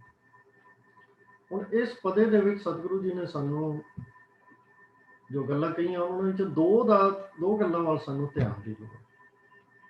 ਜੇ ਪਹਿਲੀਆਂ ਦੋ ਪੰਕਤੀਆਂ ਨੂੰ ਅਸੀਂ ਥੋੜਾ ਜਿਹਾ ਧਿਆਨ ਨਾਲ ਦੇਖੀਏ ਤੇ ਸਤਿਗੁਰੂ ਜੀ ਨੇ ਗੱਲ ਸ਼ੁਰੂ ਕੀਤੀ ਹੈ ਸਾਚੇ ਨਾਮ ਤੋਂ, ਉਸ ਪ੍ਰਭੂ ਦੇ ਨਾਮ ਤੋਂ, ਉਹਦੀ ਵਡਿਆਈ ਦੀ ਗੱਲ ਕੀਤੀ ਹੈ। ਤੇ ਜੋ ਦੂਜੀ ਪੰਕਤੀ ਦੇ ਵਿੱਚ ਉਹ ਕਹਿ ਰਹੇ ਹਨ ਕਿ ਆਖ ਥੱਕੇ ਕੀਮਤ ਨਹੀਂ ਪਾਈ, ਕਿ ਵੀ ਸਾਰੇ ਜਿਹੜੇ ਨੇ ਕੋਸ਼ਿਸ਼ ਕਰਕੇ ਥੱਕ ਗਏ, ਲੇਕਿਨ ਉਹਦੇ ਪ੍ਰਭੂ ਦੇ ਬਰਾਬਰ ਦੀ ਹਸਤੀ ਦੀ ਕੋਈ ਹੋਰ ਹਸਤੀ ਨਹੀਂ ਲੱਭੀ, ਕੋਈ ਕੰਪੈਰੀਜ਼ਨ ਕਰਨ ਲਈ ਸਾਨੂੰ ਕੋਈ ਪੈਮਾਨਾ ਨਹੀਂ ਲੱਭਿਆ। ਤਾਂ ਇੱਥੇ ਗੱਲ ਸ਼ੁਰੂ ਕੀਤੀ ਹੈ ਸਤਿਗੁਰਾਂ ਨੇ ਸਾਚੇ ਨਾਮ ਤੋਂ, ਤੇ ਗੱਲ ਖਤਮ ਕੀਤੀ ਹੈ ਉਸ ਪ੍ਰਭੂ ਦੇ ਬਰਾਬਰ ਦੀ ਹਸਤੀ ਤੋਂ, ਤੇ ਪ੍ਰਭੂ ਦੀ ਹਸਤੀ ਅਤ ਵੱਡੀ ਹੈ, ਉਹਦੇ ਬਰਾਬਰ ਦੀ ਹੋਰ ਕੋਈ ਹਸਤੀ ਨਹੀਂ। ਤੋ ਇੱਥੋਂ ਇੱਕ ਗੱਲ ਸਾਨੂੰ ਇਸ਼ਾਰਾ ਉਹਨਾਂ ਦਾ ਸਮਝ ਆਉਣਾ ਚਾਹੀਦਾ ਹੈ ਕਿ ਸੱਚੇ ਨਾਮ ਤੇ ਪ੍ਰਭੂ ਦੇ ਵਿੱਚ ਕੋਈ ਅੰਤਰ ਨਹੀਂ। ਦੋਹਾਂ ਦੇ ਵਾਸਤੇ ਇੱਕੋ ਜਿਹੇ ਸ਼ਬਦ ਵਰਤ ਰਹੇ ਹਨ ਸਤਿਗੁਰੂ, ਤੇ ਦੋਹਾਂ ਦੇ ਵਡਿਆਈ ਵੀ ਇੱਕੋ ਤਰੀਕੇ ਨਾਲ ਕਰ ਰਹੇ ਹਾਂ। ਅਸੀਂ ਪਹਿਲਾਂ ਵੀ ਇਹ ਗੁਰਬਾਣੀ ਜਦੋਂ ਪੜ੍ਹਦੇ ਹਾਂ ਤੇ ਸਮਝ ਆਉਂਦੀ ਹੈ ਕਿ ਜਦੋਂ ਉਹਦੀ ਵਡਿਆਈ ਕਰਨ ਦੀ ਗੱਲ ਆਉਂਦੀ ਹੈ ਤਾਂ ਵਡਿਆਈ ਕੀਤੀ ਨਹੀਂ ਜਾ ਸਕਦੀ, ਤਿਲ ਮਾਤਰ ਵਡਿਆਈ ਵੀ ਨਹੀਂ ਕਹੀ ਜਾ ਸਕਦੀ ਉਸ ਅਕਾਲ ਪੁਰਖ ਦੀ, ਤੇ ਉਹੀ ਸ਼ਬਦਾਵਲੀ ਸਤਿਗੁਰਾਂ ਨੇ ਸੱਚੇ ਨਾਮ ਵਾਸਤੇ ਵਰਤੀ ਹੈ। ਤੇ ਫਿਰ ਗੱਲ ਕਰਦੇ ਆ ਤੇ ਸਿੱਧੇ ਤੌਰ ਤੇ ਪ੍ਰਭੂ ਜੀ ਦੀ ਗੱਲ ਦੂਜੀ ਪੰਕਤੀ ਦੇ ਵਿੱਚ ਕਰ ਦਿੱਤੀ ਹੈ ਕਿ ਸਾਨੂੰ ਇਹ ਸਤਿਗੁਰੂ ਜੀ ਸਮਝਾ ਰਹੇ ਹਨ ਕਿ ਨਾਮ ਤੇ ਪ੍ਰਭੂ ਇਹ ਇੱਕ ਹੀ ਹਨ, ਇਹਨਾਂ ਵਿੱਚ ਕੋਈ ਅੰਤਰ ਨਹੀਂ ਹੈ। ਨਾਮ ਹੀ ਪ੍ਰਭੂ ਹੈ ਤੇ ਪ੍ਰਭੂ ਹੀ ਨਾਮ ਹੈ, ਇਹਦੇ ਵਿੱਚ ਕੋਈ ਭੁਲੇਖਾ ਨਹੀਂ ਸਾਨੂੰ ਖਾਣ ਦੀ ਲੋੜ। ਜਦੋਂ ਅਸੀਂ ਨਾਮ ਜਪਦੇ ਹਾਂ ਤੇ ਅਸੀਂ ਪ੍ਰਭੂ ਨਾਲ ਹੀ ਜਪਦੇ ਹਾਂ। ਤੇ ਦੂਜੀ ਸਤਿਗੁਰੂ ਜੀ ਨੇ ਦੂਜੀਆਂ ਦੋ ਪੰਕਤੀਆਂ ਦੇ ਵਿੱਚ ਕਿਹਾ ਹੈ ਕਿ ਪ੍ਰਭੂ ਜੀ ਨੂੰ ਆਪਣੀ ਸ਼ੋਭਾ ਜਾਂ ਵਡਿਆਈਆਂ ਕਰਾਉਣ ਦਾ ਕੋਈ ਲਾਲਚ ਨਹੀਂ, ਉਹ ਬੇਪਰਵਾਹ ਹੈ। ਤਾਂ ਫਿਰ ਇਹਦਾ ਅਰਥ ਇਹ ਹੋਇਆ ਕਿ ਜਦੋਂ ਅਸੀਂ ਉਸ ਪ੍ਰਭੂ ਦੀ ਸਿਫਤ ਸਲਾਹ ਕਰਦੇ ਹਾਂ, ਨਾਮ ਜਪਦੇ ਹਾਂ, ਅਸੀਂ ਕੋਈ ਪ੍ਰਭੂ ਦੀ ਚਾਪਲੂਸੀ ਕਰਨ ਕਰਕੇ ਨਹੀਂ ਕਰਦੇ, ਅਸੀਂ ਉਹਨੂੰ ਖੁਸ਼ ਕਰਨ ਲਈ ਨਹੀਂ ਕਰਦੇ ਕਿ ਅਸੀਂ ਉਹਦਾ ਨਾਮ ਜਪ ਲਿਆ ਤੇ ਅਸੀਂ ਪ੍ਰਭੂ ਨੂੰ ਖੁਸ਼ ਕਰ ਲਈਏ। ਇਹ ਅਸੀਂ ਆਪਣੇ ਵਾਸਤੇ ਕਰਦੇ ਹਾਂ ਕਿਉਂਕਿ ਉਹ ਪ੍ਰਭੂ ਗੁਣਾਂ ਦਾ ਖਜ਼ਾਨਾ ਹੈ। ਅਸੀਂ ਉਸ ਦੇ ਗੁਣਾਂ ਨੂੰ ਯਾਦ ਕਰਦੇ ਹਾਂ। ਜਦੋਂ ਅਸੀਂ ਸਿਮਰਨ ਕਰਨ ਲੱਗਦੇ ਹਾਂ ਤੇ ਜਦੋਂ ਅਸੀਂ ਮੂਲ ਮੰਤਰ ਦਾ ਪਾਠ ਕਰਦੇ ਹਾਂ ਤਾਂ ਉਹਦੇ ਗੁਣਾਂ ਨੂੰ ਯਾਦ ਕਰ ਰਹੇ ਹਾਂ, ਜਾਂ ਅਸੀਂ ਵਾਹਿਗੁਰੂ ਨੂੰ ਯਾਦ ਕਰਦੇ ਹਾਂ, ਵਾਹਿਗੁਰੂ ਵਾਹਿਗੁਰੂ ਕਹਿ ਕੇ ਵੀ ਯਾਦ ਕਰਦੇ ਹਾਂ, ਤੇ ਉਹਦੇ ਗੁਣਾਂ ਨੂੰ ਆ ਕੇ ਹੀ ਅਸੀਂ ਗੁਣਾਂ ਨੂੰ ਯਾਦ ਕਰਕੇ ਹੀ ਵਾਹਿਗੁਰੂ ਦੇ ਯਾਦ ਕਰਦੇ ਹਾਂ। ਤੇ ਸਮਾਧ ਵਿੱਚ ਆਉਣਾ ਹੈ ਔਰ ਉਹਨੂੰ ਵਾਹ ਵਾਹ ਕਹਿਣਾ ਹੈ। ਤਾਂ ਅਸੀਂ ਉਹਦੇ ਗੁਣਾਂ ਦੀ ਗੱਲ ਹੀ ਕਰ ਰਹੇ ਹਾਂ, ਉਹਦੇ ਗੁਣਾਂ ਨੂੰ ਯਾਦ ਕਰ ਰਹੇ ਹਾਂ, ਉਹਦੇ ਗੁਣਾਂ ਨੂੰ ਹਿਰਦੇ ਵਿੱਚ ਵਸਾਉਣਾ ਹੈ। ਇਹ ਸਾਰਾ ਕੁਝ ਅਸੀਂ ਇਸ ਕਰਕੇ ਕਰ ਰਹੇ ਹਾਂ ਤਾਂ ਕਿ ਅਸੀਂ ਉਹਦੇ ਤੋਂ ਪ੍ਰੇਰਨਾ ਲੈ ਸਕੀਏ, ਉਹਦੇ ਗੁਣਾਂ ਤੋਂ ਪ੍ਰੇਰਨਾ ਲੈ ਸਕੀਏ, ਗੁਣਾਂ ਨੂੰ ਮਨ ਦੇ ਵਿੱਚ ਵਸਾ ਸਕੀਏ, ਤਾਂ ਕਿ ਉਹਦੇ ਗੁਣਾਂ ਨੂੰ ਅਸੀਂ ਧਾਰਨ ਕਰ ਲਈਏ। ਕਿਉਂਕਿ ਉਸ ਪ੍ਰਭੂ ਦੇ ਨਾਲ ਜੁੜਨ ਦੇ ਲਈ ਸਾਨੂੰ ਪ੍ਰਭੂ ਤੋਂ ਗੁਣਾਂ ਦੀ ਦਾਤ ਲੈਣੀ ਪਏਗੀ। ਅਸੀਂ ਅੱਗੇ ਵੀ ਹੈ ਜਪਜੀ ਸਾਹਿਬ ਵਿੱਚ ਹੀ ਸਤਿਗੁਰੂ ਜੀ ਨੇ ਸਾਨੂੰ ਉਪਦੇਸ਼ ਦਿੱਤਾ ਹੈ ਕਿ ਬਿਨ ਗੁਣ ਕੀਤੇ ਭਗਤ ਨਾ ਹੋਏ। ਤੇ ਸਾਨੂੰ ਰੱਬੀ ਗੁਣਾਂ ਨੂੰ ਧਾਰਨ ਕਰਕੇ ਹੀ ਅਸੀਂ ਉਸ ਦੇ ਨਾਲ ਜੁੜ ਸਕਦੇ ਹਾਂ। ਸੋ ਪ੍ਰਭੂ ਨੂੰ ਹਿਰਦੇ ਵਿੱਚ ਵਸਾਉਣ ਦਾ ਸਭ ਤੋਂ ਵੱਡਾ ਵਸੀਲਾ ਇਹੀ ਹੈ ਕਿ ਉਸ ਦੇ ਨਾਮ ਦਾ ਸਿਮਰਨ ਕਰਨਾ, ਉਸ ਦੇ ਗੁਣਾਂ ਨੂੰ ਯਾਦ ਕਰਨਾ, ਨਾਮ ਨੂੰ ਹਿਰਦੇ ਵਿੱਚ ਵਸਾਉਣਾ। ਨਾਮ ਨੂੰ ਹਿਰਦੇ ਵਿੱਚ ਵਸਾਉਣਾ ਹੀ ਪ੍ਰਭੂ ਨੂੰ ਹਿਰਦੇ ਵਿੱਚ ਵਸਾਉਣਾ ਹੈ। ਇਹ ਗੱਲ ਸਤਿਗੁਰੂ ਜੀ ਸਾਨੂੰ ਸਮਝਾ ਰਹੇ ਹਨ। ਅੱਗੇ ਸਤਿਗੁਰੂ ਜੀ ਕਹਿ ਰਹੇ ਹਨ, ਨਾ ਉਹ ਮਰੈ ਨਾ ਹੋਵੇ ਸੋਗ। ਸੋਗ ਤੋਂ ਭਾਵ ਅਫਸੋਸ। ਜਿਵੇਂ ਦੁਨਿਆਵੀ ਤੌਰ ਉੱਤੇ ਕਿਸੇ ਦੀ ਮੌਤ ਹੋ ਜਾਏ ਤਾਂ ਅਸੀਂ ਅਫਸੋਸ ਕਰਦੇ ਹਾਂ। ਦੇਂਦਾ ਰਹਿ ਨਾ ਚੁੱਕੈ ਭੋਗ। ਨਾ ਚੁੱਕੈ ਦਾ ਭਾਵ ਹੈ ਮੁੱਕਦਾ ਨਹੀਂ, ਕਿ ਜੋ ਕੁਛ ਉਹ ਦੇ ਰਿਹਾ ਹੈ ਉਹ ਮੁੱਕਦਾ ਨਹੀਂ। ਭੋਗ, ਭੋਗ ਦਾ ਅਰਥ ਹੈ ਜਿਵੇਂ ਅਸੀਂ ਭੋਗ ਕਿਸੇ ਚੀਜ਼ ਨੂੰ ਭੋਗਦੇ ਹਾਂ, ਉਹਨੂੰ ਵਰਤਦੇ ਹਾਂ, ਤਾਂ ਉਹ ਜਦੋਂ ਵਰਤਣਾ ਹੈ ਉਸ ਦੀਆਂ ਦਿੱਤੀਆਂ ਦਾਤਾਂ ਦਾ, ਉਸ ਨੂੰ ਭੋਗ ਕੇ ਹੈ ਕਿ ਉਹ ਪ੍ਰਭੂ ਨਾ ਕਦੇ ਮਰਦਾ ਹੈ ਤੇ ਨਾ ਹੀ ਕਦੀ ਕੋਈ ਉਸ ਦੀ ਖਾਤਰ ਸੋਗ ਵਾਲੀ ਗੱਲ ਕੀਤੀ ਜਾਂਦੀ ਹੈ। ਕਿਉਂਕਿ ਜਿਹਨੇ ਮਰਨਾ ਹੀ ਨਹੀਂ ਉਹਦੇ ਵਾਸਤੇ ਸੋਗ ਕਿਸੇ ਨੇ ਕੀ ਕਰਨਾ। ਤੇ ਜੇ ਉਹ ਜਿਹੜਾ ਪ੍ਰਭੂ ਹੈ ਉਹ ਸਦਾ ਹੀ ਸਭ ਨੂੰ ਜੀਵਾਂ ਨੂੰ ਦਾਤਾਂ ਦਿੰਦਾ ਰਹਿੰਦਾ ਹੈ, ਦਿੰਦਾ ਰਹੇ, ਦਾਤਾਂ ਦਿੰਦਾ ਹੈ, ਰਿਜ਼ਕ ਦਿੰਦਾ ਹੈ, ਔਰ ਉਹਦੀਆਂ ਦਾਤਾਂ ਅਸੀਂ ਵਰਤਦੇ ਹਾਂ, ਉਹਨਾਂ ਨੂੰ ਭੋਗਦੇ ਹਾਂ। ਤੇ ਸਤਿਗੁਰੂ ਜੀ ਕਹਿੰਦੇ ਹਨ ਕਿ ਉਹਨਾਂ ਨੂੰ ਵਰਤਣਾ, ਉਹਨਾਂ ਨੂੰ ਭੋਗਣਾ, ਉਹਦਾ ਵਰਤਾਉਣਾ ਇਹਨਾਂ ਨੂੰ ਤੇ ਅਸੀਂ ਵਰਤਣਾ, ਇਹ ਕਦੇ ਮੁੱਕਦਾ ਨਹੀਂ। ਉਹਦੀਆਂ ਦਾਤਾਂ ਜਿਹੜੀਆਂ ਨੇ ਉਹ ਨਾ ਤਾਂ ਉਹਦੇ ਵੰਡਣ ਨਾਲ ਮੁੱਕਦੀਆਂ ਨੇ, ਇੰਨੀਆਂ ਬੇਅੰਤ ਨੇ, ਤੇ ਨਾ ਸਾਡੇ ਵਰਤਣ ਨਾਲ ਮੁੱਕਦੀਆਂ ਖਤਮ ਹੁੰਦੀਆਂ। ਉਸ ਅਕਾਲ ਪੁਰਖ ਦੀਆਂ ਦਾਤਾਂ ਦਾ ਇਹ ਸਤਿਗੁਰੂ ਜੀ ਨੇ ਵਰਣਨ ਕੀਤਾ ਹੈ ਕਿ ਉਹ ਕਿੰਨਾ ਬੇਅੰਤ ਹੈ, ਕਿ ਕਿੰਨੀਆਂ ਵੱਡੀਆਂ ਦਾਤਾਂ ਸਾਨੂੰ ਦੇ ਰਿਹਾ ਹੈ, ਕਿੰਨੇ ਵੱਡੇ ਸਕੇਲ ਤੇ ਅਸੀਂ ਉਹਦਾ ਅੰਦਾਜ਼ਾ ਨਹੀਂ ਲਗਾ ਸਕਦੇ ਕਿ ਉਹ ਦੇ ਹੀ ਜਾ ਰਿਹਾ ਹੈ, ਦੇ ਹੀ ਜਾ ਰਿਹਾ ਹੈ। ਅਸੀਂ ਉਹਨਾਂ ਨੂੰ ਭੋਗ ਹੀ ਰਹੇ ਹਾਂ, ਵਰਤ ਹੀ ਰਹੇ ਹਾਂ, ਤੇ ਉਹਨਾਂ ਦਾ ਉਹ ਕਦੇ ਖਤਮ ਨਹੀਂ ਹੋਣਾ। ਇਹ ਵਰਤਣਾ ਕਦੇ ਮੁੱਕ ਨਹੀਂ। ਹੁਣ ਸਤਿਗੁਰੂ ਜੀ ਅੱਗੇ ਕਹਿ ਰਹੇ ਹਨ ਕਿ ਗੁਣ ਇਹੋ ਹੋਰ ਨਾਹੀ ਕੋ, ਨਾ ਕੋ ਹੋਆ ਨਾ ਕੋ ਹੋ। ਹੁਣ ਗੁਣ ਇਹੋ ਭਾਵ ਉਹਦੀ ਇਹ ਸਭ ਤੋਂ ਵੱਡੀ ਖੂਬੀ ਹੈ, ਉਹਦਾ ਸਭ ਤੋਂ ਵੱਡਾ ਗੁਣ ਇਹ ਹੋਰ ਨਾਹੀ ਕੋ, ਕਿ ਉਹਦੇ ਵਰਗਾ ਹੋਰ ਕੋਈ ਹੈ ਨਹੀਂ, ਉਹ ਇੱਕੋ ਹੀ ਹੈ ਆਪਣੇ ਵਰਗਾ। ਉਹਦੇ ਬਰਾਬਰ ਦਾ ਜਾਂ ਉਹਦੇ ਵਰਗਾ ਜਾਂ ਉਹਦੇ ਨੇੜੇ ਤੇੜੇ ਦਾ ਵੀ ਕੋਈ ਹੋਰ ਨਹੀਂ ਹੈ। ਗੁਣ ਇਹੋ, ਉਹਦਾ ਸਭ ਤੋਂ ਵੱਡਾ ਗੁਣ ਇਹ ਹੈ ਕਿ ਉਹਦੇ ਵਰਗਾ ਹੋਰ ਕੋਈ ਨਹੀਂ। ਨਾ ਕੋ ਹੋਆ ਨਾ ਕੋ ਹੋਏ, ਨਾ ਕੋਈ ਹੋਰ ਹੋਇਆ ਹੈ ਤੇ ਨਾ ਹੀ ਅੱਗੋਂ ਕੋਈ ਹੋਏ। ਕੋ ਦਾ ਭਾਵ ਹੈ ਕੋਈ ਵੀ ਹੋਰ ਉਹਦੇ ਵਰਗਾ ਨਾ ਅੱਜ ਤੱਕ ਹੋਇਆ ਹੈ ਤੇ ਨਾ ਹੀ ਕੋਈ ਵੀ ਹੋਰ ਉਹਦੇ ਵਰਗਾ ਅੱਗੋਂ ਹੋਏਗਾ। ਇਹ ਉਹਦੀ ਵੱਡੀ ਖੂਬੀ ਹੈ ਕਿ ਉਹਦੇ ਵਰਗਾ ਕੋਈ ਨਹੀਂ, ਉਹਦੇ ਵਰਗਾ ਕਦੀ ਕੋਈ ਹੋਇਆ ਨਹੀਂ ਤੇ ਉਹਦੇ ਵਰਗਾ ਕਦੀ ਕੋਈ ਹੋਏਗਾ ਹੀ। ਹੁਣ ਇਹ 4 ਪੰਕਤੀਆਂ ਦੇ ਵਿੱਚ ਸਤਿਗੁਰੂ ਜੀ ਸਾਨੂੰ ਸਮਝਾਉਂਦੇ ਹਨ ਕਿ ਉਹਦੇ ਤੋਂ ਵੱਡਾ ਹੋਰ ਕੋਈ ਦਾਤਾ ਨਹੀਂ, ਜਿਹਦੀਆਂ ਦਾਤਾਂ ਮੁੱਕਦੀਆਂ ਨਹੀਂ। ਨਾ ਹੀ ਉਹਦੇ ਵਰਗਾ, ਉਸ ਵਾਹਿਗੁਰੂ ਜੀ ਵਰਗਾ, ਉਹਨਾਂ ਵਰਗਾ ਦਾਤਾ ਨਾ ਕੋਈ ਹੋਰ ਹੋਵੇਗਾ, ਨਾ ਕੋਈ ਅੱਜ ਤੱਕ ਹੋਏਗਾ। ਔਰ ਉਹ ਦਾਤਾ ਜੋ ਹੈ ਉਹ ਸਦਾ ਰਹਿਣ ਵਾਲਾ, ਨਾ ਉਮਰ ਹੈ ਨਾ ਹੋਗਾ ਸੀ, ਉਹਨੇ ਹਮੇਸ਼ਾ ਹੀ ਰਹਿਣਾ ਹੈ। ਤਾਂ ਫਿਰ ਸਵਾਲ ਪੈਦਾ ਹੋਇਆ ਕਿ ਜੇ ਦਾਤਾ ਹੀ ਸਭ ਤੋਂ ਵੱਡਾ ਉਹ ਹੈ, ਉਹਦੀਆਂ ਦਾਤਾਂ ਕਦੀ ਮੁੱਕਦੀਆਂ ਹੀ ਨਹੀਂ, ਉਹਦੇ ਵਰਗਾ ਨਾ ਕਦੀ ਕੋਈ ਹੋਇਆ ਨਾ ਹੋਏਗਾ ਤੇ ਉਹਨੇ ਵੀ ਸਦਾ ਹੀ ਰਹਿਣਾ ਹੈ, ਤਾਂ ਫਿਰ ਸਵਾਲ ਪੈਦਾ ਹੋਇਆ ਕਿ ਜੇ ਕੋਈ ਹੋਰ ਹੈ ਹੀ ਨਹੀਂ ਤਾਂ ਫਿਰ ਅਸੀਂ ਉਸ ਪ੍ਰਭੂ ਨੂੰ ਛੱਡ ਕੇ ਹੋਰ ਕਿਤੇ ਸ਼ਰਨ ਦੇ ਵਿੱਚ ਹਾਂ। ਜਦ ਦਾਤਾ ਹੀ ਉਹ ਸਭ ਤੋਂ ਵੱਡਾ ਹੈ, ਉਹਨੇ ਕਦੀ ਜਾਣਾ ਹੀ ਨਹੀਂ ਇੱਥੋਂ, ਉਹਦੇ ਵਰਗਾ ਕਦੀ ਹੋਇਆ ਹੀ ਨਹੀਂ, ਤਾਂ ਫਿਰ ਗੱਲ ਤਾਂ ਇਹੀ ਹੈ ਕਿ ਅਸੀਂ ਉਸ ਅਕਾਲ ਪੁਰਖ ਦੀ ਸ਼ਰਨ ਦੇ ਵਿੱਚ ਹਾਂ। ਹੁਣ ਇਹ ਗੱਲ ਸਤਿਗੁਰੂ ਜੀ ਆਪਣੀ ਬਾਣੀ ਦੇ ਵਿੱਚ ਸਾਨੂੰ ਬਾਰ-ਬਾਰ ਅਣਗਿਣਤ ਵਾਰੇ ਸਮਝਾਉਂਦੇ ਹਨ। ਉਸ ਪ੍ਰਭੂ ਦੇ ਵੱਡੇ ਦਾਤੇ ਹੋਣ ਦੀ, ਸਭ ਤੋਂ ਵੱਡੇ ਦਾਤੇ ਹੋਣ ਦੀ ਤੇ ਹੋਰ ਕਿਸੇ ਦੇ ਸ਼ਰਨ ਦੇ ਵਿੱਚ ਨਾ ਜਾਣ ਦੀ ਸਤਿਗੁਰੂ ਜੀ ਸਾਨੂੰ ਇਤਨੀ ਵਾਰੀ ਬਾਰ-ਬਾਰ ਦ੍ਰਿੜ ਕਰਾਉਂਦੇ ਹਨ ਗੱਲ, ਕਿਉਂਕਿ ਇਹਦੀ ਲੋੜ ਬਹੁਤ ਹੈ ਕਿ ਅਸੀਂ ਆਪਣੀਆਂ ਲੋੜਾਂ ਤੋਂ ਮਜਬੂਰ ਹੋ ਕੇ ਹੀ ਰੱਬ ਨਾਲ, ਇਹ ਲੋੜਾਂ ਹੀ ਹਨ ਜਿਹੜੀਆਂ ਸਾਨੂੰ ਮੰਗਤੇ ਬਣਾ ਕੇ ਦਰ-ਦਰ ਦੀਆਂ ਠੋਕਰਾਂ ਪਾਉਂਦੀਆਂ। ਅਸੀਂ ਆਪਣੇ ਜੀਵਨ ਵੱਲ ਨਜ਼ਰ ਮਾਰੀਏ, ਜ਼ਿੰਦਗੀ ਦੇ ਵਿੱਚ ਕਦੀ ਐਸਾ ਮੌਕਾ ਆਇਆ ਹੋਵੇ ਜਾਂ ਆਪਣੇ ਆਲੇ ਦੁਆਲੇ ਆਪਣੇ ਪਰਿਵਾਰ, ਰਿਸ਼ਤੇਦਾਰ, ਦੋਸਤਾਂ, ਮਿੱਤਰਾਂ ਦੇ ਕਿਸੇ ਦੇ ਜੀਵਨ ਵੱਲ ਅਸੀਂ ਨਜ਼ਰ ਮਾਰੀਏ ਤੇ ਜਦੋਂ ਵੀ ਬੰਦਾ ਰੱਬ ਨਾਲ ਟੁੱਟਦਾ ਹੈ ਤਾਂ ਉਹ ਆਪਣੀਆਂ ਲੋੜਾਂ ਦੇ ਕਰਕੇ ਹੀ ਟੁੱਟਦਾ ਹੈ। ਕੋਈ ਕਿਸੇ ਦਾਤ ਨੂੰ ਲੈਣ ਲਈ ਕਿਸੇ ਦੇ ਮਗਰ ਤੁਰਦਾ ਫਿਰਦਾ ਹੈ, ਕੋਈ ਕਬਰਾਂ ਤੇ ਮੱਥਾ ਟੇਕਦਾ ਹੈ, ਕੋਈ ਮੰਦਰਾਂ ਦੇ ਜਾ ਕੇ ਮੂਰਤੀਆਂ ਦੇ ਅੱਗੇ ਮੱਥੇ ਟੇਕਦੇ ਹਨ, ਕੋਈ ਵਰਤ ਰੱਖਦੇ ਹਨ, ਕੋਈ ਤੀਰਥ ਯਾਤਰਾਵਾਂ ਕਰਦੇ ਹਨ। ਉਸ ਅਕਾਲ ਪੁਰਖ ਦੀ ਓਟ ਲੈ ਕੇ ਉਹ ਸਾਰੇ ਕਿਸੇ ਨਾ ਕਿਸੇ ਦਾਤ ਦੇ ਵਾਸਤੇ ਸਾਨੂੰ ਸਮਝਾਇਆ ਜਾਂਦਾ ਹੈ ਕਿ ਇਹਦੇ ਕੋਲੋਂ ਮੰਗੋ, ਤੇ ਅਸੀਂ ਉਹਨਾਂ ਸਾਰਿਆਂ ਦੀ ਸ਼ਰਨ ਵਿੱਚ ਜਾ ਪੈਂਦੇ ਹਾਂ ਜਿਨ੍ਹਾਂ ਤੋਂ ਸਾਨੂੰ ਸਤਿਗੁਰੂ ਜੀ ਨੇ ਪਹਿਲੇ ਸੋਦਰ ਦੇ ਜਿਹੜਾ ਸ਼ਬਦ ਆ ਉਹ ਵੀ ਸਾਨੂੰ ਹੋ ਰਿਹਾ ਸੀ ਵੀ ਇਹਨਾਂ ਦੇ ਪਿੱਛੇ ਨਹੀਂ ਲੱਗ। ਇਸ ਕਰਕੇ ਸਤਿਗੁਰੂ ਜੀ ਸਾਨੂੰ ਬਾਰ-ਬਾਰ ਇਹ ਗੱਲ ਦ੍ਰਿੜ ਕਰਾਉਂਦੇ ਹਨ ਕਿ ਉਹੀ ਸਭ ਤੋਂ ਵੱਡਾ ਦਾਤਾ ਹੈ ਭਾਈ, ਉਹਦੀ ਸ਼ਰਨ ਵਿੱਚ ਹੀ ਪੈਣ ਦੀ ਲੋੜ ਹੈ, ਕਿਤੇ ਹੋਰ ਜਾਣ ਦੀ ਲੋੜ ਨਹੀਂ, ਕਿਉਂਕਿ ਅਸੀਂ ਆਪਣੀਆਂ ਲੋੜਾਂ ਤੋਂ ਹੀ ਮਜਬੂਰ ਹੋ ਕੇ ਇਸ ਰਸਤੇ ਤੋਂ ਅਸੀਂ ਖੁੰਝ ਜਾਂਦੇ ਹਾਂ, ਹੋਰ ਰਸਤਿਆਂ ਦੇ ਵਿੱਚ ਤੁਰਨਾ ਸ਼ੁਰੂ ਕਰਦੇ ਹਾਂ। ਸਤਿਗੁਰੂ ਜੀ ਕਹਿੰਦੇ ਹਨ ਕਿ ਜੀਵੜ ਆਪ ਤੇਵੜ ਤੇਰੀ ਦਾਤ, ਜਿਨ ਦਿਨ ਕਰਕੇ ਕੀਤੀ ਦਾਤ।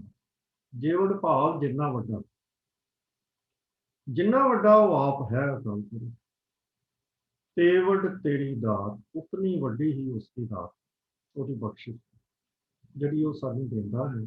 ਉਹਦੀਆਂ ਦਾਤਾਂ ਵੀ ਉਨੀਆਂ ਹੀ ਵੱਡੀਆਂ ਹਨ ਜਿੰਨਾ ਉਹ ਆਪ ਵੱਡਾ। ਸਤਿਗੁਰੂ ਜੀ ਅੱਗੇ ਕਹਿੰਦੇ ਹਨ ਜਿਨ ਦਿਨ ਕਰਕੇ ਕੀਤੀ ਰਾਤ, ਉਹ ਪ੍ਰਭੂ ਜਿਸ ਨੇ ਦਿਨ ਬਣਾਇਆ ਹੈ ਤੇ ਫਿਰ ਰਾਤ ਵੀ ਬਣਾਈ ਹੈ, ਉਹ ਐਡਾ ਵੱਡਾ ਦਾਤਾ ਹੈ। ਅੱਗੇ ਸਤਿਗੁਰੂ ਕਹਿ ਰਹੇ ਹਨ ਕਿ ਖਸਮ ਵਿਸਾਰੈ ਤੇ ਕਉ ਜਾ।